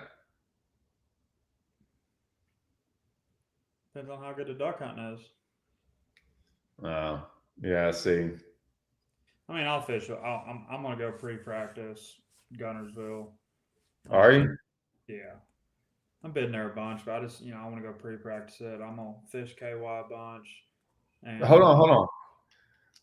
What's your pre-practice look like? what do you mean? What's your pre-practice look like? So remember, don't say anything about Gunnersville. That's why I asked you. Yeah. So like, I want to go. I want to go scan a bunch of stuff, grass edges, stuff like that. Get my surroundings right. Um, and if I was going to pre-practice KY, I'd go scan a bunch of stuff, drop waypoints. Just feel like I have, and if it's especially if it's a place I've never been to, like just knowing the lake, knowing what it looks like, riding around. Well, this end's clear, or this end's dirty, or yada yada yada. But for me, like a target-rich environment lake, like I want to be ahead of the curveball when I get there. I kind of already know like a game plan of what I want to do. Do you have a game plan before you go to Gunnersville? I try Like to. I know what I would do, so I know what I would go look for. Yeah, and I, I that's think. kind of how I base my Okay. pre-practices. I mean, I'm not like I pre-practice. I'll say this: I pre-practice Wheeler for the or for the EQ. I knew it was going to be a stump deal, so I went and marked over 1,000 stumps in 2 days. I got there at daylight, scanned till dark. Woke up the next morning, got there at daylight, scanned till dark. You know, and like for me, like when I get there, like in actual tournament practice, like 3 days before the tournament, I was so far ahead of guys because them guys were out there scanning when I'm just kind of hopscotching around. Like, okay, there's some fish in this area, there's some fish in this area. You can kind of build on that in a tournament. And I'm not. Oh, this is another thing that pisses me off. Um, I can't believe I'm gonna say this, but guys that go in practice and they're like, I had 25 pounds today, I had 32 Oh, pounds today. That drives me nuts. I'll never forget at Leech Lake, the first year we went there, I had a top 10. I get there, you know, it's up north, got to be smallmouth, right? So I get out there, start scoping around and see a big boulder, throw a Z2 over top of it. One swims up, eats, it's 5 pound smallmouth. Like, okay, that was cool. Only one on the boulder. Go another 50 yards, see a boulder, can't see the fish. Fire over there. Z2, one comes up, eats it, 5 pounder. Put my rod in the rod locker, start scanning. And I noticed those two big ones I caught. It was in a boulder field, right? And this might sound stupid or like no duh, but the fish that I caught, those two big ones, were sitting on a boulder field in the biggest boulder around that area. Ding, ding, ding. Start scanning. There's a giant boulder. Mark. Giant boulder. Mark. Boulder, boulder, boulder, boulder. Day 2, I come back, drop my aqua view down right over top of my waypoint with the motor running. 20 foot of water. Drop my aqua view down. There's 2 freaking big ones. Mark on my graph, 2 big ones. Pull my aqua view up, go to the next boulder. Motor running, drop down right beside the console. Oh, there's 1 big one. Type on the graph, 1 big one. I had 70 boulders with smallmouth on it, day 1 of practice. Now, caught 2 bass in practice, 4 days. Never made a cast the rest of the practice. And I would go around in the tournament and go to my first boulder. First cast, catch 1. Second boulder, catch 1. Third boulder, catch 1. I get back to weigh in. Dude, how'd you catch them? I had 25 pounds every day of practice. I'm like, there's 1 bass sitting on a boulder or 2 bass sitting on a boulder. He's not going to bite again. So, like, smallmouth especially, like, you just got to, and it just drives me, not like, how do people not figure this out yet? Like, you ain't got to win practice. You ain't got to catch 20 pounds every day. And I'm not the guy to be like, Todd, you can call me for a tournament. Dude, what are you thinking? Man, I don't know. I might not catch a bass. I truly, like, at Leech, I was like, I know I'm around big ones. I could make it happen here. I could make it happen here. Might catch 20 here. Might not take a bite. But I'm not the guy that's like, I got them found. Because I've said that 1 time in my life too, and them suckers were 10 miles from where I caught them. So it's like, I don't know. It's just a pet peeve of mine. I'm like, I don't have to. And some guys are like that. Like, some guys want to catch everything in practice to make them feel better. Whatever floats your boat, I guess. But for me, it's like I can get 2 or 3 bites in practice and still have all the confidence in the world. My mine will go. So I'm probably was probably the biggest guy you would know that shook off fish. Like, I thought it was the biggest thing ever. Oh, me too. Yeah. On Rayburn, it's we laughed at a lot of people on Rayburn, right? Because I always say, if someone's like, "How many 10-pounders you have?" I'm like, "I don't know. I got a lot, but man, I promise you this: I've shook off way more 10-pounders than I've actually caught." And they're like, "Well, how do you know?" And I'm like, and I'm not going to ever get this out, but I'm like, we threw certain baits that it was like, when you caught, like, you might get 3 bites a day and they're all going to be over 5 pounds. So I'm not saying we knew but there were times where, like, we knew where fish were, and we'd go throw their, like, first cast with that big bait, and it was like, toing, and we're like, big one. And we left, right? We did that we rarely ever caught anything in practice. Like, some days we'd shake off 30, and you shook off 30 fish that day. And they're like, well, how do you know? I'm like, man, I don't know. We've been fishing long enough, and we have graphs. And I'm not talking about live scope, but I'm like, this is before live scope. I'm like, we knew places that had more fish than others. And if we got bit in this place, it was good. And I got 1 bite, but I made 10 casts to get it. When another place, I threw it out there, if we can try it one time, and as I reel it in, or, like, I can't tell you how many times Carolina rig, like, you got one, you shake it off, hits the bottom, pull up, and you get like 3 or 4 bites on the same cast. So whatever. We did that forever. Topwater, I never had hooks on, and I'm a topwater guy. So, like, do you have any big ones? Like, yeah, like 20-something pounds today. They're like, really? I'm like, well, dude, I can see them. I can tell when it's a giant blowing up on top water and when it's not, or I at least know what's going down. Now, this last one at Lake of the Ozarks, I dang near caught every single fish in practice. However, it was so different from the forecast, like it almost rained every day. So it's raining every day. It's cloudy. I get down there. It's freaking the dumbest fishing in the world. There was 2 ways I could catch them. And at times at Lake of the Ozarks, it's hard to catch a limit. Like you kind of have to fish all day long for one. Well, here it was like I can catch the limit in the first hour doing anything. There are a lot of small ones. And then how I was catching them, I'm like, this doesn't work when it's sunny. And then it started to change where it started to become like the forecast changed where it was going to be sunny. I'm like, I won't even catch any of these fish. So I just stuck all of them in practice, didn't care. And I never caught any of those in the tournament because I couldn't even get a bit in those areas. Like there was a pattern to it and it was a depth and a thing. And I'm like, yeah, that's never worked down here. And sure enough, it didn't work in the tournament. I knew where they'd be and they were where they were, but they weren't there in the clouds. And so I was like, they're not even the same fish I'm fishing for. Yeah. And so I'll kind of go back like Grand Lake for the championship. I stuck a whole bunch of fish on live scope. The other ways, I think I stuck none the whole time I was there. And then the all my biggest fish in the tournament, which I'm not saying but all of them came on the ways I shook them off. Like I knew, like, you know what I'm saying? Like I knew that was the thing. Yeah. And one, you know, it's a thing. And two, like if you go into a back of a pocket and there's one boat dock in the back of 100%. the pocket, you're not gonna. Neither one of us are gonna stick that fish. No different than down the bank in the back of a creek. There's one lay down and get on the bank, lay down.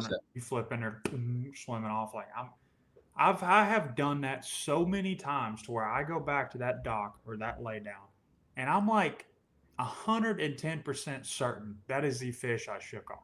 100%. Yeah. I mean, yeah, no question. And it could not be. It could be another one swam in there. But like in my head, like in practice, like I'm gonna get a bite right there in a tournament if I'm the first one to it. Guys at Rayburn were going out there and they were. I hope he's listening. He's probably not. I'm not a fan, anyways. They would be the most. You could clock it down, man. Instagram had a 9-pounder, caught 30 today. It's like the weekend before. And found him on the spot. And then, you know, for years, never caught him. I guess he finally learned a little bit. But we had those spots that we would find, right? Yeah. And maybe we found him in a month or a year earlier. So when I go to that spot, if I get a bite, I'm like, hey, they're like, or whatever, like there's some fish there. We're going to fish it. I don't care if there's 1 or 10. Mm-hmm. But some of those ones that had big ones, we were to a point that now I won't do it the same.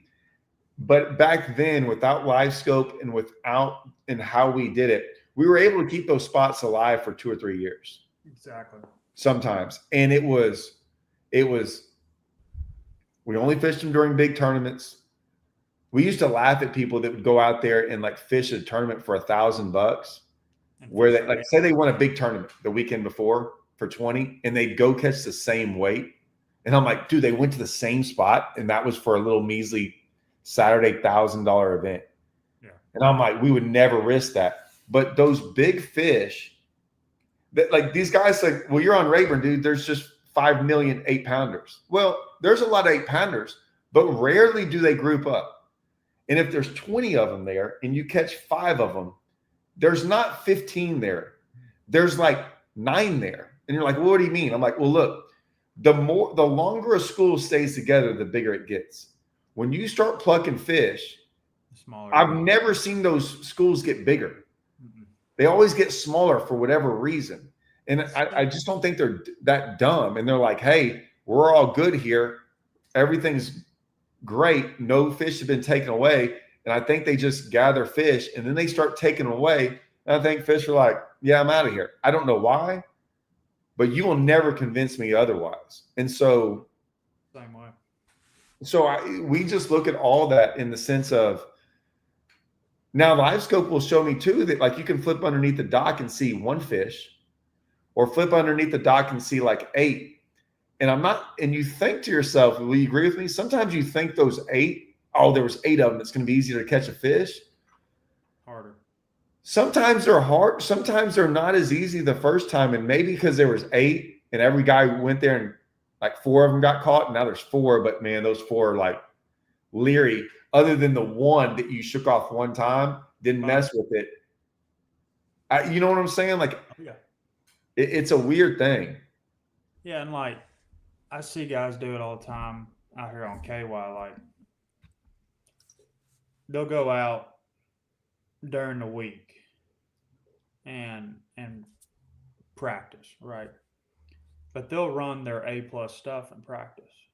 Dude, there's stuff I don't touch, and same way with you and your partner. There's stuff out there you do not touch, you don't go to, you don't even get remotely close to, unless it's a big tournament, And if you're gonna go out there, and I mean, yeah, we all want to go out there on our home lake and catch bass. Don't get me wrong, but if you're an avid tournament angler, dude, I'm not going to my. I know I can go over there and catch some bass, but it might be 2 weeks from now, 2 weekends from now, there's a big tournament coming up. Well, if I go there and catch one or two, it ain't gonna matter. But like you just said, the more you go to it, you pluck one or two off, and those 10 down there see 3 of their buddies get their face ripped off. Dude, these bass might have a pea-sized brain, but they ain't that stupid. An 8-pounder don't get that big for No, being dumb. no. And listen, this is the funny part is that like, if I'm in a tournament, you can catch me. Like sometimes I can't help it, right? You ain't catching me in practice. And let me tell you why. If you even think you know what's going on, You ain't got a clue. you don't. And here's why. I can't I don't even mind saying this because even if I tell you it would do, it's just like if I gave someone all my waypoints on Rayburn, dude, they would spend 10 years trying to figure out which ones are good. Because I got waypoints, dude. I put waypoints down for all kinds of stupid stuff. Things I think I might fish later on. Things I'm like, this looks good. I'd say 5 to 10% of them are actually good. Yeah. And you'll spend years trying to figure out all the other ones that don't, or like, what's this waypoint here for? I'm like, well, that's a freaking trail that I like. It's like, I promise you, it means nothing. But there's you too. You have stuff on Rayburn that you don't have marked on your graph. So when get this, when I switched over to Garmin, nothing. I didn't switch over a single waypoint from any lake ever. I started brand new 3 years ago. Now I could go to Table Rock and Kentucky. Kentucky Lake would be hard because I haven't been there in a couple of years. There's some stuff in. Well, you go fish your roadbed where I saw you one year in the Costa years ago. I don't know if you remember that. Oh my gosh. Give me an idea. In the back of Standing Rock. There's a roadbed back there that I watched. What?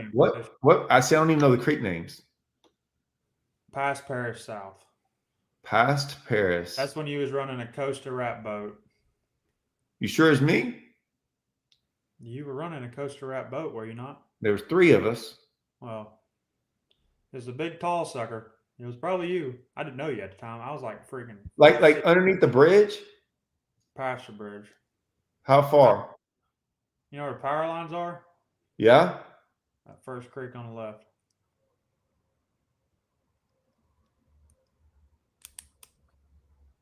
It might have not been you. It could have been Casey Ashley. Because didn't he run one? Yeah. Who else ran one? Russell did and Dylan Hayes did. Was it in what event was it in? Dude, this is an old FLW. Like you had an old Ranger. I mean, dude, I'm not kidding you. This is like 2014 to 2016 era. No, I didn't. I only fished the tour 2 years. And I was thinking it was like 17 and 19 or 18 and 17 and 19. I'm almost positive I had an Evinrude on it. I had an Evinrude 1 year. I had a Mercury the other. Russell had an Evinrude both years. You had a black rain suit with a giant Costa sticker on the back, a gill ring. Well, it could have been me or Russell. Anyways. Yeah. So well, I don't fish a lot of rope, but it could have been me. Anyways, does it have a little marine at the beginning of the left? You sure it was a tour event? I don't know if we ever had a tour event on Kentucky Lake. We had a coast, some Toyotas, a championship. Were you when Brian Thrift weighed in 27? That was a championship. Well, was it the Toyota championship? Dude, I don't know. It might have been. I think it was because I have a video of Thrift weighing in 27. He weighed in a big bag in a Toyota championship on like day 2. And he caught one bass day 1 or something. Yeah, that's a championship. That's probably when it was. Then yes, that was me back there. So the first year, I can't talk about Kentucky Lake though, can I? Okay. So I forget what we were talking about. Garmin waypoints. Yeah, so I didn't do any more Garmin. Like I started all over because I kind of knew I knew where everything was. Then with LiveScope, I stopped caring about my waypoints because it didn't matter. But even now it's quick. Now like I won't side image anything. I'll just go down there and like put the trolling motor down if I wanted to. But if I knew people were around, dude, I'll stop 500 yards away from where I want to look and just look. And I might go 500 yards past where I'm looking. So good luck figuring out what I'm even doing because I'll eat a sandwich. People will be looking at me. I'll do whatever. And I'll idle right over the juice and look if I wanted to. I mean, I'm not going to mess. You're not going to catch me messing up. And there's some places on Rayburn that were really, and if I really wanted to check it, remember, we only have like 1 day to practice most time. You ain't going to beat me out there that early. Like I'll get out there early on purpose, drive straight to it. No one's around, drive right over it and be like, yep, they're there. And I'll go do that on like the first 7 spots I know about. And then after that, you're on like plan D stuff. Yeah. And then after that, everyone's like, you saw me. I'm like, good luck fishing whatever you saw me on. Cause it was probably worth it. Because if it's good, probably like that road bed, like if I know it's good, I'm in and out quick. If I'm just quick, like super quick about it. If I'm staying there for an hour, that's because I haven't caught a fish and I can't figure out why. Oh gosh. He was like, after all that, so I was like, it was me. It might. There's one. I can't talk about it though. I can't tell you about why I think it might have been me. Yeah. No, don't even get on that. But the reason why is that first Toyota championship I ever fished was on Kentucky Lake in like 2010 or 11. What year did you fish a tour? I think like 18 or 17 and 18, 19, something like that. I can't remember. I was 40. Hold on. So like around 18 or 19 or 20. It was, and then we left when whatever year ML bought them out. That's when I left. Yeah. That's when all the split happened and everything else. But so I made a top 10 in that championship we had there. And it was the year the Alabama rig came out. Like the year. Like they were like it was the one Moorhead one. Let me ask you this. It's a good topic. Do you think Alabama rigs should be allowed to be thrown in major events? No, I went. So I had one of the biggest arguments I ever had with Bill Taylor was over that. Do what? On not being allowed to throw it. Yeah, because of what? So, and this is like my thing with. I don't want to say life scope, but what I didn't like about, and like this is just preference stuff, but so that year, everyone in the top 10 was throwing an Alabama rig in that championship, except me. I think one other guy. They all went. There was a guy in a van selling them. They would sell 2 a piece, and everyone went and bought them. And I went and like I think it's a true story. Me and Russell got coat hangers and did some stuff and rigged it up and made our own big wires and whatever. And he threw it. He's like, "Oh my gosh, this is stupid," because it worked. He's like, "I can't believe these stupid fish are biting this thing." Yeah. And then I ended up figuring them out. Like good. I mean, I was in the top 10. Like I could catch them. So I was like, I don't need to do that thing. Like I was on really, really good. I was catching like 15 to 20 a day pounds. I didn't catch that in the tournament, but it got so bad and cold or whatever. But I still made it. So, anyways, the next year it comes out, and then it's just like what everyone people wonder why I make the comments I do. Well, I got to watch on tour, and I would see guys that didn't catch them. Right? They didn't catch them, or they won a tournament maybe, but I'm like and I'm not saying a tour event, but they maybe did good here and they did good here, and you're like, in over 20 years they did okay, but they fell in a certain category on the leaderboard. And I watched this go on, and then I'd watch some new guys show up that like, who's this kid? Who's this younger guy? He wouldn't be an older guy. He'd be a younger guy. So I'd watch the older guys all of a sudden make top 10s that never made top 10s really. And then I'd see younger guys show up out of nowhere, and everyone's like, "Oh, that guy can catch him." And then I'm out on the water and I'm looking at you, and I'm like, and I go past you, and I'm up there fishing, and you're Alabama rig, and that's how they throw it. And it's wherever they throw it. And I'm like, well, heck, he ain't even. I'm like, that's not fishing. He's just he can catch one over here, he can catch one over there. And I'm like, yeah, I don't. And everyone brings up like the Cinco and other things that like, that's what you can do. I'm like, no, if you really know fishing, you can't. And there's a lot of guys, and the better fishermen, I'm gonna make this comment. The better fishermen wanted it to go away because better fishermen look at tournaments and look at the whole thing as in, I don't know what else to say. I think they look at it the same way I do. Like, it should be hard. It should be technical. It should be hard work. It should be figuring out things, and if that takes you longer, whatever, all that stuff. And then it's kind of why I saw with forward facing sonar is like, I've been fishing against you for 6 years. You've never beat me. And then all of a sudden, this guy's like, that guy can fish. And I'm like, well, for 6 years he couldn't. And now he's kind of good. And they're like, well, he can catch him any other way. I'm like, yeah, but when I see him every day on the water and every day he's filmed, it's live scoping. Everyone tells me he can catch him without live scope. I've just never seen it. And I didn't see it before then. And I haven't seen it afterwards.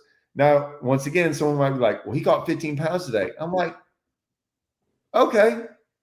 like I said, half the field caught 15 pounds. I didn't say he couldn't fish, but that's probably where he would have ended up, halfway in the middle of the field. But with this thing, he's better. I just see that. Now, some guy, and then they banned the Alabama rig in the tour, and you saw those guys instantly go back to where they were before. So I hated it. I got in trouble. I made videos. I got hate online because I made videos about the Alabama rig and how I said it. It's and you should see some of those videos. I got more thumbs down on those videos. And if you see me on Rayburn this year, you will see me throwing it. Because I got beat for so long with it that I'm just like, now I wouldn't throw it without if you took away live scope, I wouldn't throw it. Yeah. But I can't say this because I might get the guy in trouble. There was a comment made in the past couple months about he'll never see this. There was a comment made about the guy was live scoping and throwing in an Alabama rig. And he made a comment, and it was like, I read between the lines when he said it, and I started dying laughing because it was on air. And he was like, man, you put those two together, that's a dangerous combination, blah, blah, blah. But the way he said it, and I know him because I talked to him after it, he was like, I'm like, man, that was a dig. He was like, well, yeah, man, come on. You put those two things together and it's a little, Yeah. That's a lot. Yeah. But I don't know. What do you think? I'm with you. I mean, no, I mean it's fun going out there in the wintertime and smashing them on it and catching 2 or 3 at a time. Yeah. I mean, dude, it's such a freaking workout throwing that thing. Oh, it doesn't bother me. Oh, I hate throwing it all day. No, it's fun. I mean, there's a place here around locally. I ain't gonna say where because it's not that big, but um, last winter we caught 23 pounds of smallmouth off of a place, and first cast in there was with an Alabama rig. And I caught 2 5 pound smallmouth on one cast. I mean, and I was gonna say too that the Alabama rig has so much drawing power. It's insane. It's ridiculous, and that's what you're saying. You know, you could straight in the middle of the river channel catch one, up on the bank catch one, buy a dog. The draw's not as much as it used to be.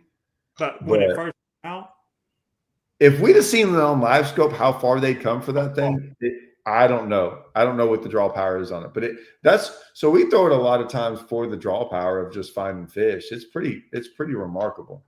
well, like another great deal with live scope. You can throw an Alabama rig out there, and if people are familiar with live scope, you really cannot see fish on the bottom that good. And you can use that Alabama rig. Hey, say that again. I said, if people don't realize you cannot see fish on the bottom that well with live scope. Man, I always love to see. I always love to see the guys that say that. You can't. I mean, but anyways, like, no, it's a big thing with me because I get in. How many people tell you they can? That they can? Yeah. Quite a few. You believe no, it? you can't. Well, they're crawling on the bottom. Like, yeah, they're a foot and a half off the bottom. So okay. I just want to make sure because I'm with you. I didn't want to say I'm with you. I've known this.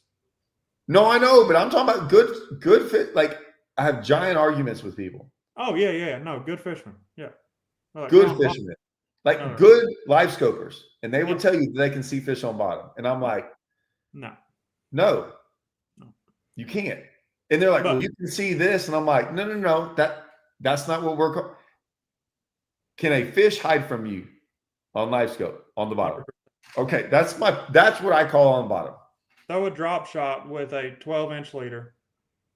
You just drop it 20, flip it 20 feet out in front of the boat. You'll see the weight and the worm go down. The weight will disappear, and you might see a little bit glimmer of the worm. 100%. That's 12 inches. 100%. But that's what I was going to say with the rig. When you cannot see those fish, you can throw a rig over a point, whatever your hole, your waypoint may be, you're fishing, and you'll see them start rising up off the bottom. Yeah. Mm-hmm. But that's a tool that live scope offers with an Alabama rig. I mean, I've done it 100 times. 100%. Even if they not bite it, they'll just swim right back down there like, all right, let's try to drag something or whatever. Can y'all practice with an Alabama rig? No. Let me tell you something. I think the no practicing with live scope is going to be a bigger factor than actual live scope. How much? Okay, let me ask you this. Let me go ahead. Well, you can finish that last. Because I wonder, the Ultimate Angler Challenge, could they practice with live scope? I'm telling you, there's a lot of good fishermen in there that live scope that did not do good. But it's one tournament, big deal. I'm not saying that. I'm not going to hold that against anyone. Like I said, I would never do that. You give me a year and I might start saying, hey, but I have come to the realization that like the one thing that live scope gives me, that this is why, and this is like the old man get off my yard thing. And I don't hear a lot of old guys say it. I think if those days of going out there and being lost on the water for multiple days and never really getting on them, because there's just like that happens so much. And even everyone's like, oh, you got to catch them, like the whole catching them, if you know about live scope thing, is a joke. I think that's a complete joke. I've never been around live scope fish and gone, can't catch any of them. Now, there's some that are bigger and some are harder, but if you've ever seen really good live scopers, they've never sit there and like, I just couldn't catch them. Like very rarely do you ever hear that. It's usually they're not there. And it's what's made me realize that you want to know why I didn't catch fish all them years when I fished? I wasn't around. Because I wasn't fishing around any. You weren't. And you did. So I think the live scope thing for some of these guys, no one can convince me that someone's good at something when they haven't had to do something. And so there's not too many of those guys that have ever gone out there for 3 days of practice for an elite event without live scope on their boat. I had to start and finish the tournament with that. And in 6 to 7 days, over weather and changing conditions, figure out that process. Yeah. That was what fishing was. And I'm interested to see that now. Because I'm telling you right now, the other day when I went out there and I caught some fish, like I still caught some fish, did whatever. And I was trying to I had a goal in mind. But at the end of the day, I was like, if I was fishing in tournament though, I would have changed instantly and started live scoping and doing some things. And you don't now with that being off the table, I'm not going to have that power. I don't, maybe I'm wrong and everyone will shut me up, but I'm telling you, y'all better hope I'm wrong. Because if I'm right, I'm doing a podcast every week and every single guy is going to hate me. I don't call people out, but I'm just going to be like, look at the leaderboards. Yeah. Sure does look different. So that's what I was going to get on was the leaderboard. And how big of a weight difference you think it'll be? I don't know if so even in tournaments back home, when people ask about like, hey, did you see what won? I'm like, could care less. If Rayburn, if 38 pounds won or 28 pounds won, it meant nothing to me. I instantly start going second, third, fourth, 10th. Sometimes I go down to 30th. I'm like, oh my gosh, dude, how did 20th through 50th catch 14 pounds today? 14 pounds was hard. And that many people figured out how to catch that weight. Like that's the kind of stuff that I'm impressed with. So I think the weights, like the Guntersville's weights were good. Right? Yeah, for the championship. Yeah. Would they have been better with live scope? 100%.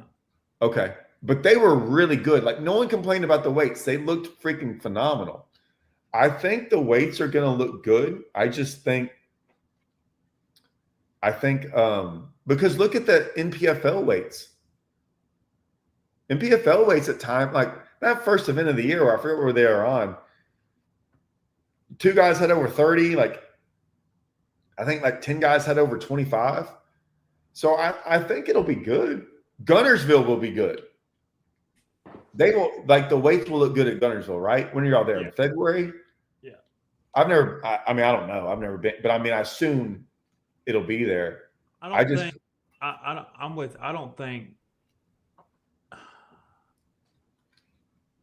it's going to change that much. I do. Well, you go to certain lakes, yeah. I think the leaderboard's going to look different. Well, no. I'm talking weight-wise. Weight-wise? I'm not talking people or person-wise. I'm talking. I could go. You can convince me one way or the other. What I'll say is this. Okay, I'll tell you this much. On the lake I was on the other day, there's no doubt if I did what I was doing for less bites, I catch a bigger bag. The other way, I catch the same bag I don't know. I only did it for like an hour, but I mean, I just catch them. I catch the same bag every single day. What I'll say is that a lot of those lakes that guys are worried about catching 5 or doing whatever, I think live scope, because I find myself doing it. It's like my get out of jail free card sometimes. Mm-hmm. But if I'd have tried and it's nerve wracking because you're like, you know, it's going to be a grind and you might not catch 5, but you know, you have to catch 5 now. I think back then you would have just like put your head down and maybe you catch 5 and your weights are a little bit big. Like some guys' weights are bigger. I don't know. I can go either way on this, but I think like this guy said, I don't think the weights won't look good down the field. There'll be a lot more.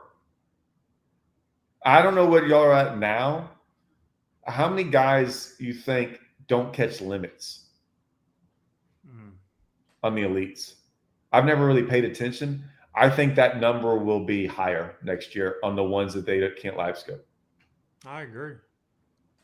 And I know certain lakes are going to matter. I don't know how easy Gunnersville is to catch a limit in February. I have no idea. I don't care how many like, dude, like I said, Rayburn, if I took you out on Rayburn at times, you'll be like, dude, there's 10 million fish in this lake. I go take you in January at times. There's times I can take you in January on live scope and let you go look for 6 hours and you might not see one. And then it warms up 3 days later and there's 10 million of them. And you're like, well, where would they even go? I mean, I'm out there in the middle of the lake. Like, where do those go? So there's something to, like I always say, fish can still hide from you on live scope, but I don't know. I think it's going to be. I'm excited.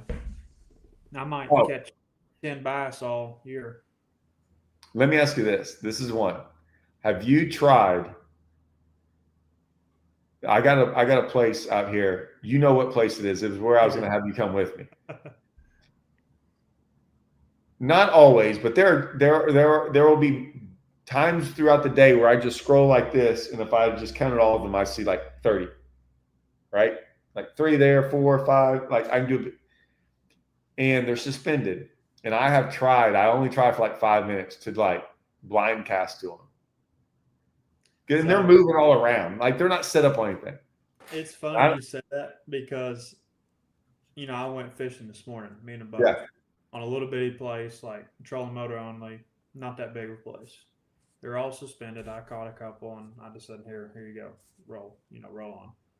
So I reach in the box, get a KVD 300 out, go on the back deck and start throwing out in the middle of the lake. Working it. I caught 2 bass doing it. But to what Jason's saying, I think you're going to see a lot of guys try to do that, especially when we go to the right places, the right scenarios. But I could be wrong. I just don't see it. Anybody catching suspended fish. Yeah. Now, if we get on Alabama rig, oh yeah. Well, going down the river. So like even the other day, like I did when I was out there and I caught him. I'm gonna release this video. It's gonna be like, dude, I have it on live scope stuff because some people still get mad at like when I'll show the live scope stuff. I'm like, I'll show live scope stuff for certain reasons. Rarely is it like, I'm. Like, I didn't need live scope here. Now it helped, but I could have caught him. I don't want to give it away, right.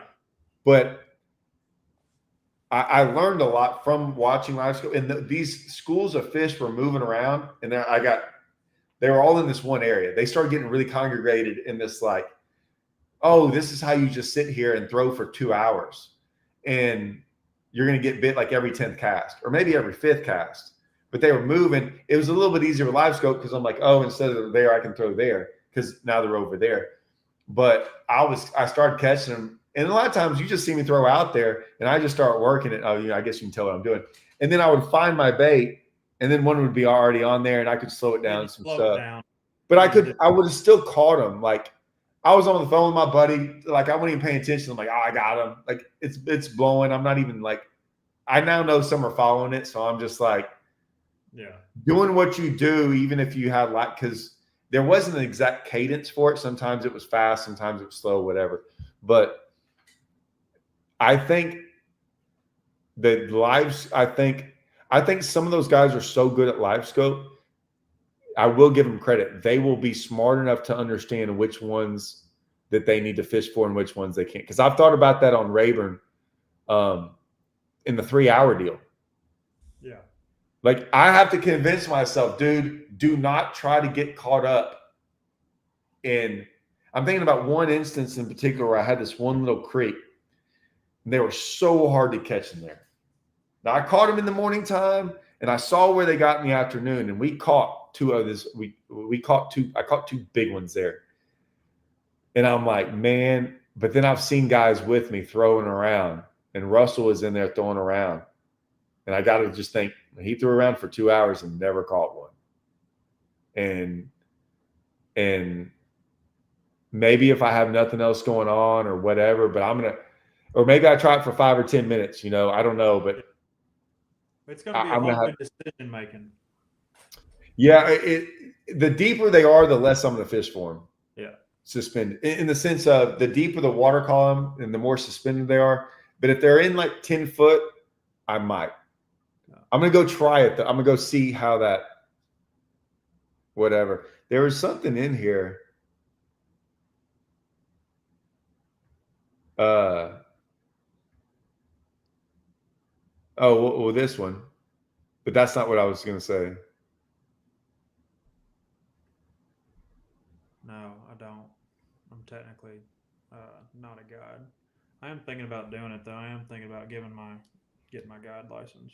Uh, if I never have to, if I I know. guide, I want to only guide because guys ask me all the time, and I'm not saying I won't, but I do it. I want to do it for specific things, Yeah.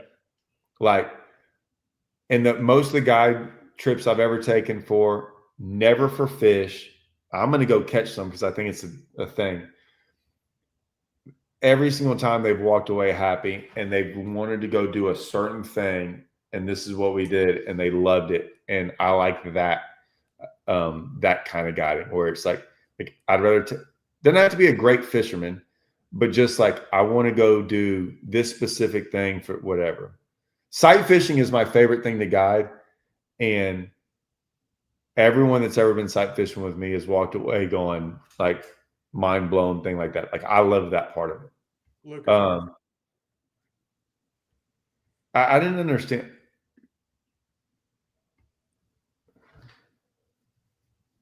what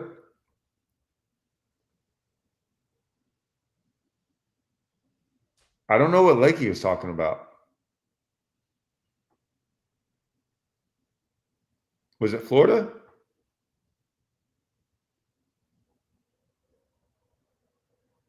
probably? If it was Florida, I'll explain to you why I didn't fish the lake. Got there. It meant practicing the lake. Oh, you know what? Okay, see, I misread that. This wasn't a bad question. This wasn't negative. This was like if I was trying to fish for the elites, and I knew I had to cut like screw trying to win. Like I'm trying to if I knew I had to make a top 20, I'm trying to figure out. I'm not going for because I have 3 big bites on a top water 30 miles away, or I could go over there and catch 13 pounds. I'm going to go over there and catch 13 pounds. But you try for I wanted to ask about Okeechobee. Was the lake that bad? So let me just start from the beginning. Get down there. I go down like 3 days early. My grandparents live in Harris Chain, Leesburg. So I go down, spend some time with them. My grandpa's 85 years old, not doing the greatest, and I took him out on a boat, just because I hadn't done it forever. We just went out, had a good time, and it was almost 90 degrees that day, and the weather's been like that for the last week or so. New moon phase, yada yada yada. Hot, hot, hot. Get down to Okeechobee day before practice starts, before day one of practice. Pull an Airbnb, you know, getting the cover off, tinkering with tackle, sweating. I'm talking sweating. I'm like, all right. So day one of practice, I always look at the weather. Day one is going to be flat, calm, hot. Go out, practice the lake. Get a couple bites, look down on water temp. I saw 82 degrees at one point. Day two of practice. Winds blowing 30 out of the north. Sustained 30, gust up into 40s. I'm like, well, everybody's going to be on the North Shore. Water's going to drop. The temperature's going to drop 15 degrees. it's going to progress throughout the week. It's going to keep getting colder and colder and colder, the air temperature. So day 2, I went to the canals. Day 3, I went to the canals. Not just because of that's where I thought I could win, but that's where I felt like those fish had they have nowhere to go. They can't. The lock's open. They're not going to swim in the lock and lock out and go to the lake. So day 1 of the tournament. Remember, 82 degrees, first day of practice. Day 1 of the tournament, 68 degrees. That's how much the lake dropped, temperature-wise. Mm-hmm. Not to mention, if you're not familiar with Okeechobee, it is a big round bowl. If it blows out of the north, it blows at least a foot of water to the south. If it blows out of the south, it blows water to the north. The lake fluctuates with wind because, it's just a big bowl and it's flat. So in my head, I saw what I saw in the canals, and they were on bait. And the fish I was catching in the canals were way better quality fish. I could take the same fish, or not the same fish. I could take a 16-incher that I caught on the lake and a 16-incher I caught in the canal, and it would weigh probably 3/4 of a pound heavier. I caught 2 7s in the canal. So I was trying to win. In my head, that's where I thought I had the best opportunity to win. The winning thing, I don't think is like, I don't think that was a knot. So let me, in my head, right? It took me 5 years to make the Elite Series. I have caught myself doing this so many times. I go into an event. We're all looking MLF, results, bass results, previous tournament results, Facebook results, all kinds of stuff. 12 pounds is good, right? 12 pounds, for instance. Like in my head, I'm like, okay, I got to go catch 12 pounds to survive. You know what happens? 150th. Oh, I'm with you. It never works that way. When I say I know. Like I want to go into an event in my head, and it might not be the right thing. But guess what? A tournament got won in a canal. So, but in my head, I'm like, I'm fishing for the win. I've done it everywhere I went this year, and I truly think, it's all between our ears, or it's all between our ears. Why? We are the ones fighting ourselves. And with me going into Okeechobee day 1, I ran straight to the canal. I locked in. I caught 12 pounds quick, right? And I went to a place where I saw a bunch. And in practice, I only caught 2 or 3, and I just, troll through there, see a couple, pull the trolling motor, run up, a couple 100 yards, sit down, same deal. So I knew where, kind of the zone was, and the bait had to be there for them to be there. So I go in there, catch them, 15 pounds, 7 ounces, whatever it was. And I fished all day in there. And day 2 rolls around, which I didn't think 15 pounds would ever in my life be in 5th place. Because the previous week before was the Roland Martin Team Series Championship. And now, like you said, it took stupid weight to win. Guy had 50 pounds in 2 days. Then second was 10 pounds lighter. It's probably 80-degree water temp. Exactly. So as tournament anglers, we think about that. We kind of almost try to predict the future. And Florida is a prime example. If you know it, water drops off, cools off. It's terrible. That's why everybody hates Florida. But for me, day 2, I went in there to the same canal. I caught 12 pounds again, pretty dang quick. I had a camera with me on Bass Live, and I'm sitting there fishing. It's 10:30, 11 o'clock, and I ain't caught no more. And I'm seeing them. But the day before, I probably caught 40 to 50. And I'm like, I'm seeing the same fish I caught yesterday. I'm not getting them to bite. 2 of the ones I had in the box, I caught the day before. Say it was me. They were caught recently. That whole right. And I'm like, if I'm going to make the Elite Series, I've got to gamble. So I locked back out, ran 30 minutes down the North Shore, ran into another place, locked in, put the trolling down. I caught 2 4s and a 3 3/4 to get to almost 17 pounds. Now, if I would have just weighed in at 12 pounds, I would have still made it. But in my head at that moment, I didn't want to have any regrets. I didn't want to leave out there. You know what I mean? So, and then day 3, I was like, okay, I'm in. Who cares? Yeah. Did my job. I lock into my canal, catch 9 pounds in an hour, and I'm like, you know what? Let's freaking go try to have some fun. I locked a daggone popping pad perch in my hand and threw it all day, flipped the Cinco around, and had one bite on the lake. And the sad part, it cold. It was a 13 incher. Right. But like I keep reading this, like I use out there guiding, saw me practicing. There's Yeah, he giants said in that. he gave I you gave a fair chance to try to do yeah, like but in my mind, like, and I went, dude. I went down there pre-practice, and I went over to J&S, and I saw all them freaking bass over there, dude. I went down there in pre-practice, and there was schools of 30 to 50 of them swimming around chasing bait, like stuff you would not think you would see in Florida, like 30 to 50 bass in a school suspended running bait. I caught yeah. 20 pounds out of one school like 4 times. So it's like, but for me, I didn't want to go over there because I knew how many guys were going to be over there. And I wasn't going to go throw at the same bass as they were because I can't compete with Rob G. I can't. I mean, he's a phenomenal live scoper. So for me, I had to find something one off. And, now looking back, like day 3, I just wish I would have went and scoped the whole time. Well, And then had, so he comes and says this. He played with the rules and he did his job. Like you made the elites, you did your job. You went live scoping on Okeechobee. Like none of these are the live scoping on Okeechobee. 5 years ago would have been like that's the dumbest thing I've ever heard. 100%. It's just like me. I fought that Alabama rig for 5 years, and then I just watch guy after guy that I know I can beat fishing catch them, and I'm just going. And then I finally because I'll be honest with you. I think it's a. I just think it's a. What's the word? It's not amateur. I don't say it's not amateur. I just think it's a kind of chicken crap. It's like what we made fun of, like the spinning rods for all them years. That's why it was called a sissy rod. Like we're down here in Texas, and look at the first. I'll go up there, right?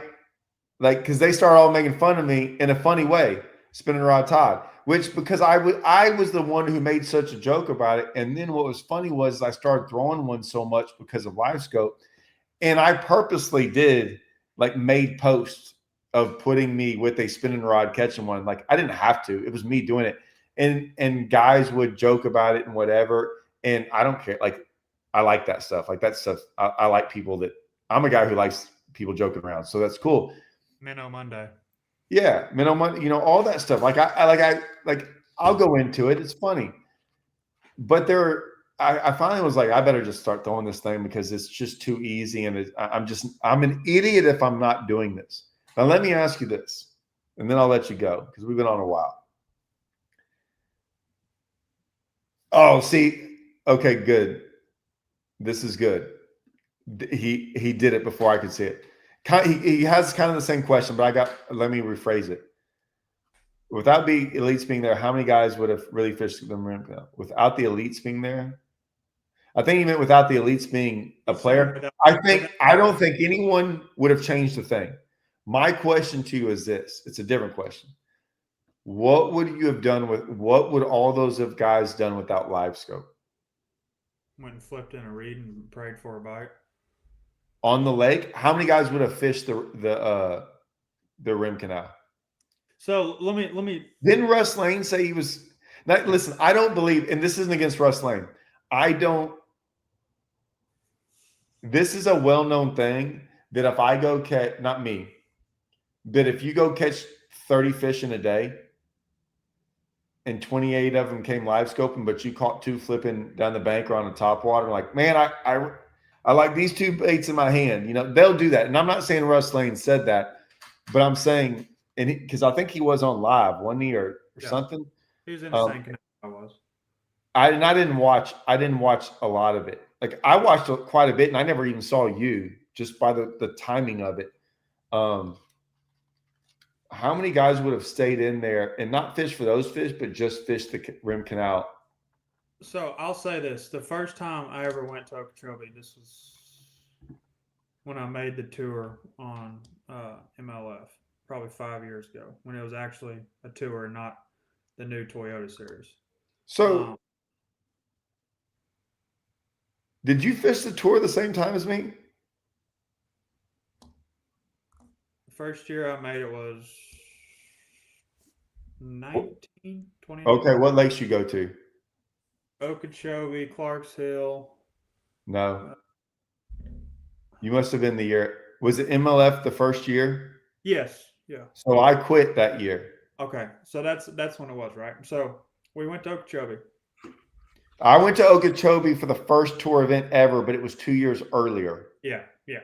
Okay. So this is after you. But That's the only time I've ever been. Yeah, went there for the first time ever. Same conditions. First day of practice, it was beautiful, slick, calm, warm. Day 2, day 3, cold front, typical Florida move. I went into a canal. This is like before I even knew what a bass looked like on live scope. I go to a canal, and the reason I went to it is because I can break that canal down a lot faster than I can in the middle of that freaking Lake Okeechobee. I get it. I know.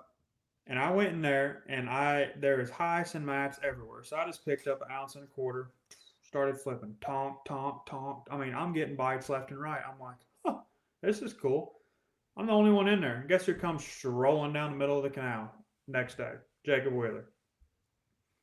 Me and him were the only ones in there. And I'll tell you, it was in the Kissimmee River. And way back in there, this was, like I said, before I even knew what live scope was. Well, what a bass looked like on live scope. I had it, but it just had to have it, right? So tournament rolls around. Well, let me back up. Day before the off day, I'm in the service yard. Wheeler's in the service yard. He pulls up. He says, "Hey, McCormick, come here." I'm like, "What's up, dude?" He said, "How many bass are we going to catch in there tomorrow?" I just looked at him. I'm like, you knew right then when he asked you that, like, oh God. Holy shit. Like, I He said, knew. dude, if it's anything like it was in practice, we're going to smash. He was like, okay, I just want to make sure we was on the same page. But here's the crazy part. I'll skip forward. Long story short, I go in there day one, get a couple bites. It was not the same, right? The lake, it kind of got warmer again, a little 5-10 degree warmer. Lake fired off. I got my ass kicked, yada, yada, yada. But here's the crazy part.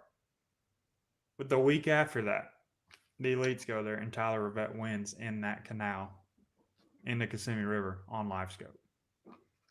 That was it. All those fish that me and Wheeler had found pushed out. Yep. I'll leave you with my Okeechobee story. How? I'm not even going to get into that. I was working out really, really hard. Like, because my wife was a strength coach. I was in the gym every day. Like, I'd been doing it for 10, 15 years. But anyways, I was deadlift. It was a long, stupid story. And I worked out with the strength coach and stuff, and the head strength coach of SFA. He was a good buddy of mine. So I just, whatever. Anyway, I ended up getting a herniated disc or a bulging disc. I can't remember which one. All I know is I had to get an MRI. The most pain I'd ever been into. Threw up in practice. Fell down 3 or 4 times in the boat because of pain shooting up my leg. It was like I had to get emergency prescriptions of steroids and stuff to like it was a bad ordeal. Anyways, so I get on Okeechobee, and I was like I said, no info. I think we could have gotten info up to a certain point, but I didn't care. I'm like, dude, it's Okeechobee. Dude, I'm going to a lake where I get to do my favorite things, right? Yeah. It's Okeechobee. It's grass. It's not these lakes I've never, So Russell gets this map, and it's like, it's just like someone drew a circle for him, and it was like Monkey Box, this, North Shore, and it was like, good. It's the most kid. It's like you could find that information anywhere you ever wanted to. Yeah. And he showed it to him like, hey, where'd you get that? It was like gold to me. I was like, oh, that's awesome. I'm like, yeah, whatever, dude. If I need that. So I take off out of there, wherever we put in. I don't even know where we put in that day. And I just drive around. And the first time I get there, like I'm kind of idling around. And I'm like, this thing, I know it's big, and I still can't grasp how big it is. But it was like, like wherever we started from to get to here, and then there's reeds, and then past the reeds there's a lane, and then past that there's this other grass, and then Then it past that opens. there's like it's just layers, and then there's finally open water. And I'm like, well, I'm gonna go north. Now I didn't even know where the North Shore was. I just went that direction. And I'm like, don't stop in the first minute or two. Don't stop. I know you want to. Everything looks awesome. So I made myself drive 10 minutes. And then I stopped somewhere and I fished. So I did that. I did that throughout the day. I think I had one bite. I eventually went up into a canal. I'm not saying it's the rim canal. I just went up there and there was a canal. And I get in there and I'm like, this is like you said, I could break this down. So I don't know if I had to lock in there or it's just whatever it was. I think I could find it again. Fished in there, and then like saw some sight fish. I probably didn't have more than 10 pounds out there. Day 2 rolls around. I finally figure out where the monkey box somewhat is and some other things. I can't remember what they're all called. I'm driving around, trying not to wreck, doing all this. I will say after about the first 3 hours, I realized that I'm driving everything now. At first, I was really, you can't do that on a lot of lakes, but that is like, if there's water there, just drive it. You're fine.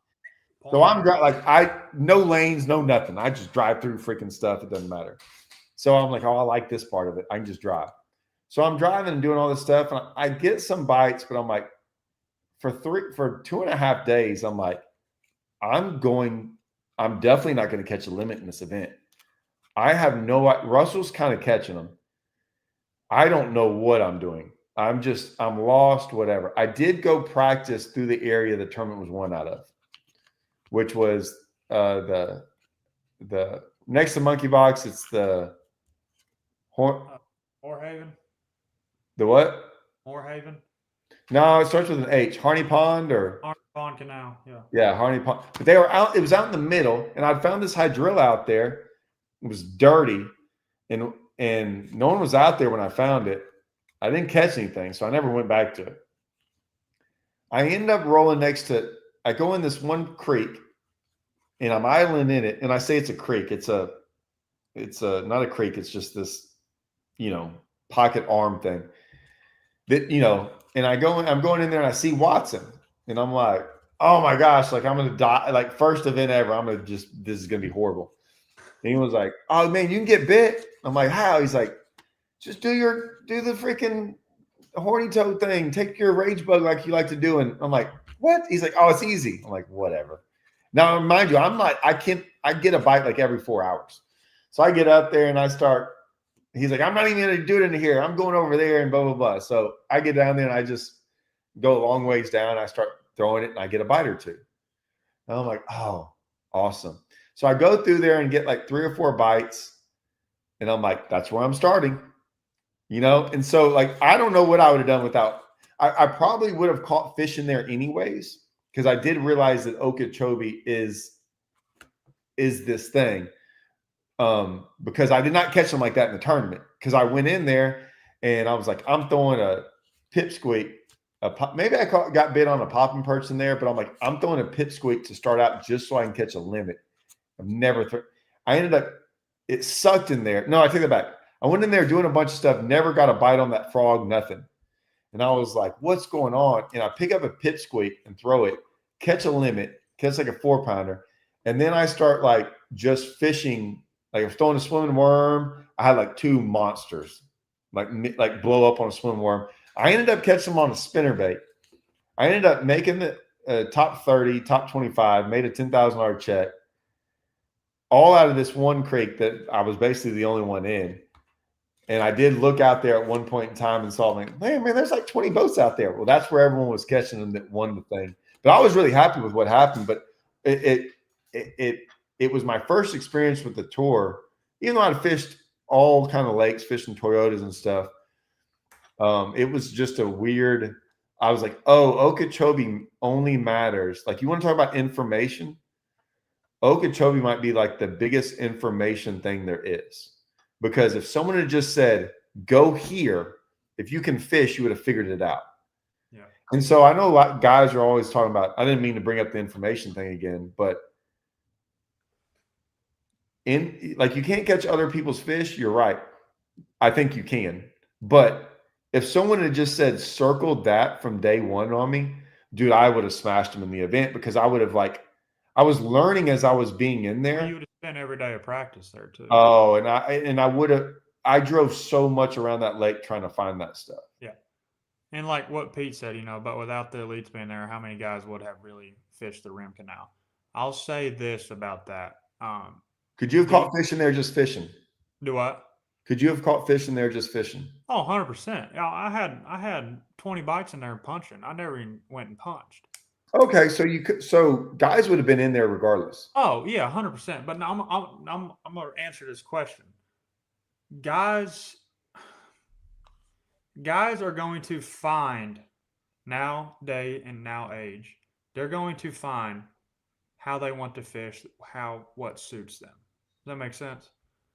If there's 10 major live scopers in that Okeechobee event, take the rim canal out. They're going to find them to scope somewhere. They're going to fish their strength. Does that make sense? So, that's just, and I could have, without scope, I could have went there and caught a limit for sure. Heck, I did it every day in practice. I could talk about this whatever for you.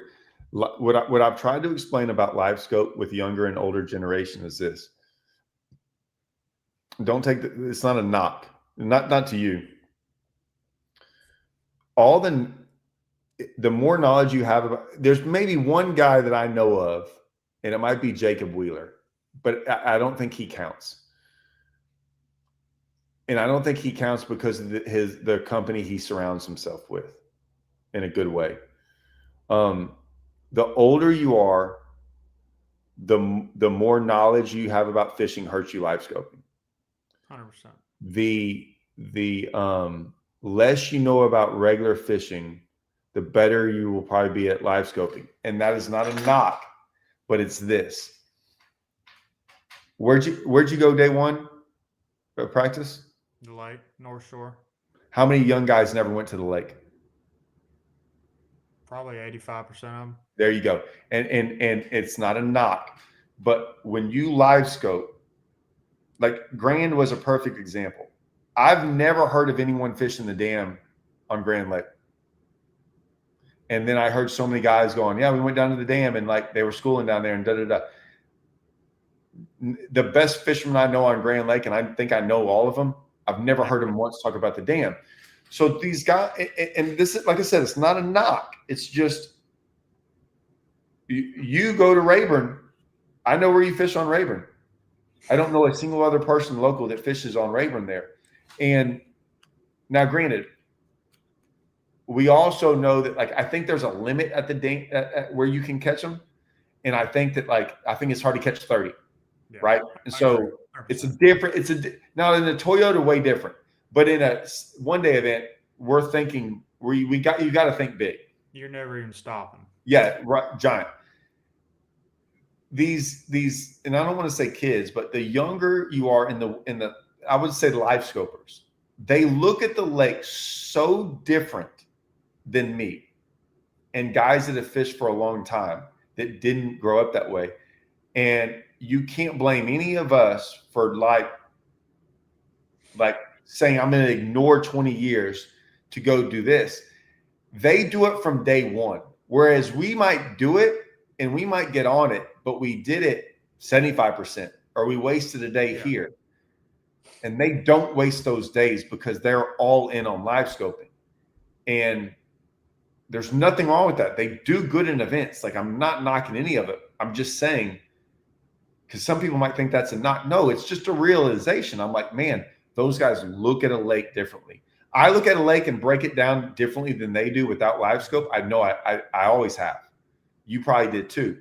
You probably look at Kentucky. Me and you look at Kentucky Lake totally different. But you're really good on, you understand it. I don't have that understanding of it. Everything they do is live scope oriented in the water they're looking for and the clarity they're looking for and suspended things and all this different stuff. And they start from day one and they never stop. And that's why I say when guys are like, oh, you're going to see the same guys do good. I'm like, You can't spend 90. It's just like what you did. You did good in the event, but you didn't win. And that's not a knock on you. Yeah. Right? And you won't take that as a knock. But you didn't spend 3 days doing it. And you just said you're not better than Robert G. Because Robert G might not have spent any of the days doing what you did. Now, next year, so you can't tell me Robert G is as good as Jason Christie, because Robert G hasn't, just like Jason Christie's not as good as Robert G live scoping. I don't care. All them guys that say he is, he's not. But you can't turn around and go, oh, Robert G is as good as Christie doing this other way of fishing. Because even though he's a great fisherman, when it comes down to it, there's going to be Jason Christie is going to do things on the water that Robert G has never experienced before. It's not his fault. In 5 years, Robert G might be as good, but he won't be now. And that's all. That's my only point when I bring up. It's everyone wants to say I'm knocking him. I'm like, no, there's just an experience factor. There's a reason 25-year-olds have never really been that great at fishing. They've been good in spots. Yeah. But there's been 2 guys in the last 40. It seems now there's 30 guys under 25 that are good, when before it was Van Dam and Wheeler. And it might be Tucker Smith now. Yeah. It might I don't know. It might, in one out of every 10 or 15 years, there might be a guy like that. But there's not 30 of them. So this is funny. I'll tell you this. I know we keep rambling on too, but you can call Cody Meyer right now. Oh yeah. And ask him what I told him at the last event of the Open last year. I said I'm live scoping every single event the next year. It's the only way that I can keep up with these guys. It's the only way. Yep. And look what happened. Hey, so two years ago on Rayburn, I would bring my other stuff on the boat because I'm not that, but I said I'm going out there every day live scoping, and I told Russell, so I'm going to do it every day. And I've had some guys ask me, they're like, well, what happens if you don't figure them out? I'm like, I finally trusted myself to go, dude, I've got 25 years of experience fishing the other way. I can go do that anytime I want to. I said, and it's funny, the first event of the year last year, I relied all on regular fishing, and I didn't practice hardly any of it, like 30 minutes a day. And I went in there and I freaking 12th place, basically just regular fishing. I probably would have made way better if I'd have done it, but I didn't.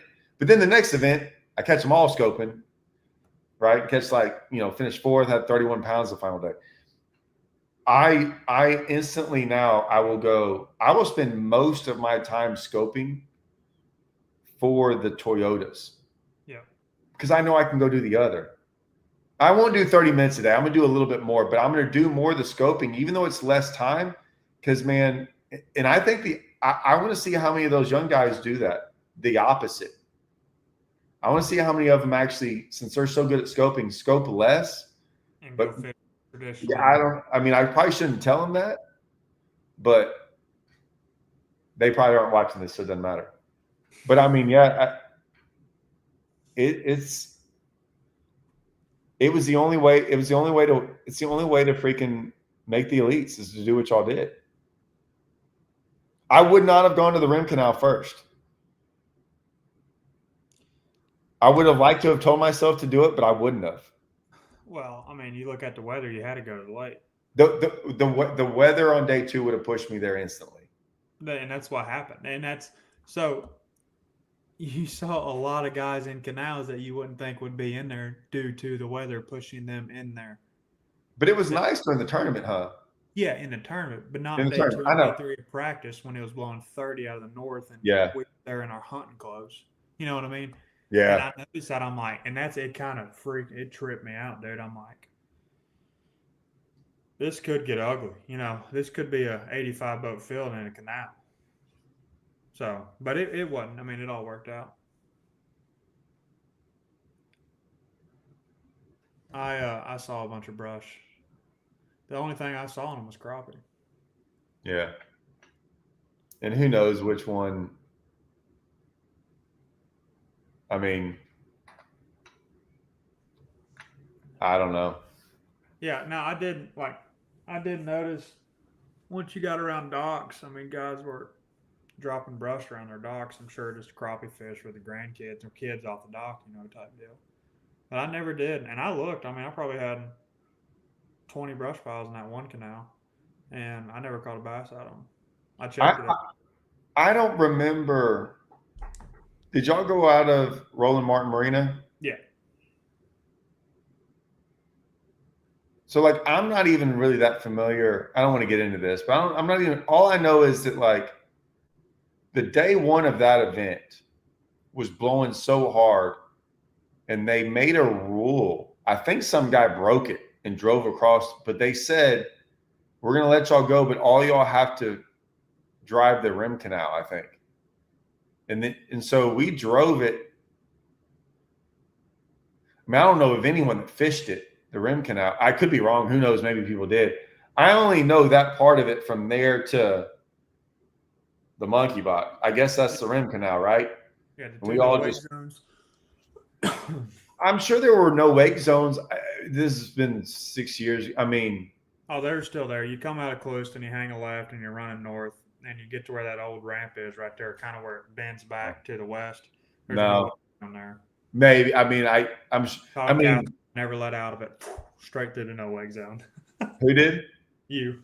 No, no, no. Well, no. Like that's what I was gonna say is like, dude, there's all of us were doing it because we weren't. We all had to run. I remember driving, looking around, going, dude, we were like 4 deep. Like I was like, this can't be safe because I mean everyone's just like, and we're all going the same direction. So like I'm sure when we slowed down, I just don't remember. All I know is it was about a 20-minute run through that rim canal. It was nice as could be. It was awesome, dead calm. Yeah. And then I had to go out once I don't know where. I just knew we took a right and it went out through there. Yeah, now I remember we went out through there. That almost opens up right to the monkey box. They went that way. I had to be out in the wind for about 45 seconds. Then I went back into that place. Yeah. I'm trying to remember. I'm sure there were no way. But we didn't practice. Like, I can't tell you how many FLW events that I took off out of the weigh-in where I'm like, first time seeing any of this, because like we never practiced out of it. So like, I never drove that rim canal in practice. Yeah. We did that. I did it. We did that. Dude, there was a lot of like the fog one we got into that was bad. I'm like, oh, we'll be all right. I don't have to worry about how to run that thing. Fog. It was. Oh man. Well, I'll let you go. Thanks for coming on. Well, I'm sure we'll do it again. We'll do it soon. Work on. Me and you got some work to do. Yeah. I might not do the picture today. I might wait. All right. I'll still. Yeah. Well, just send it to me when you do it. Oh, I'll do it tomorrow. I'll have all the time in the world tomorrow. Perfect. All right. All right. Thanks for talking about it. I'll holler at you. All right. See y'all.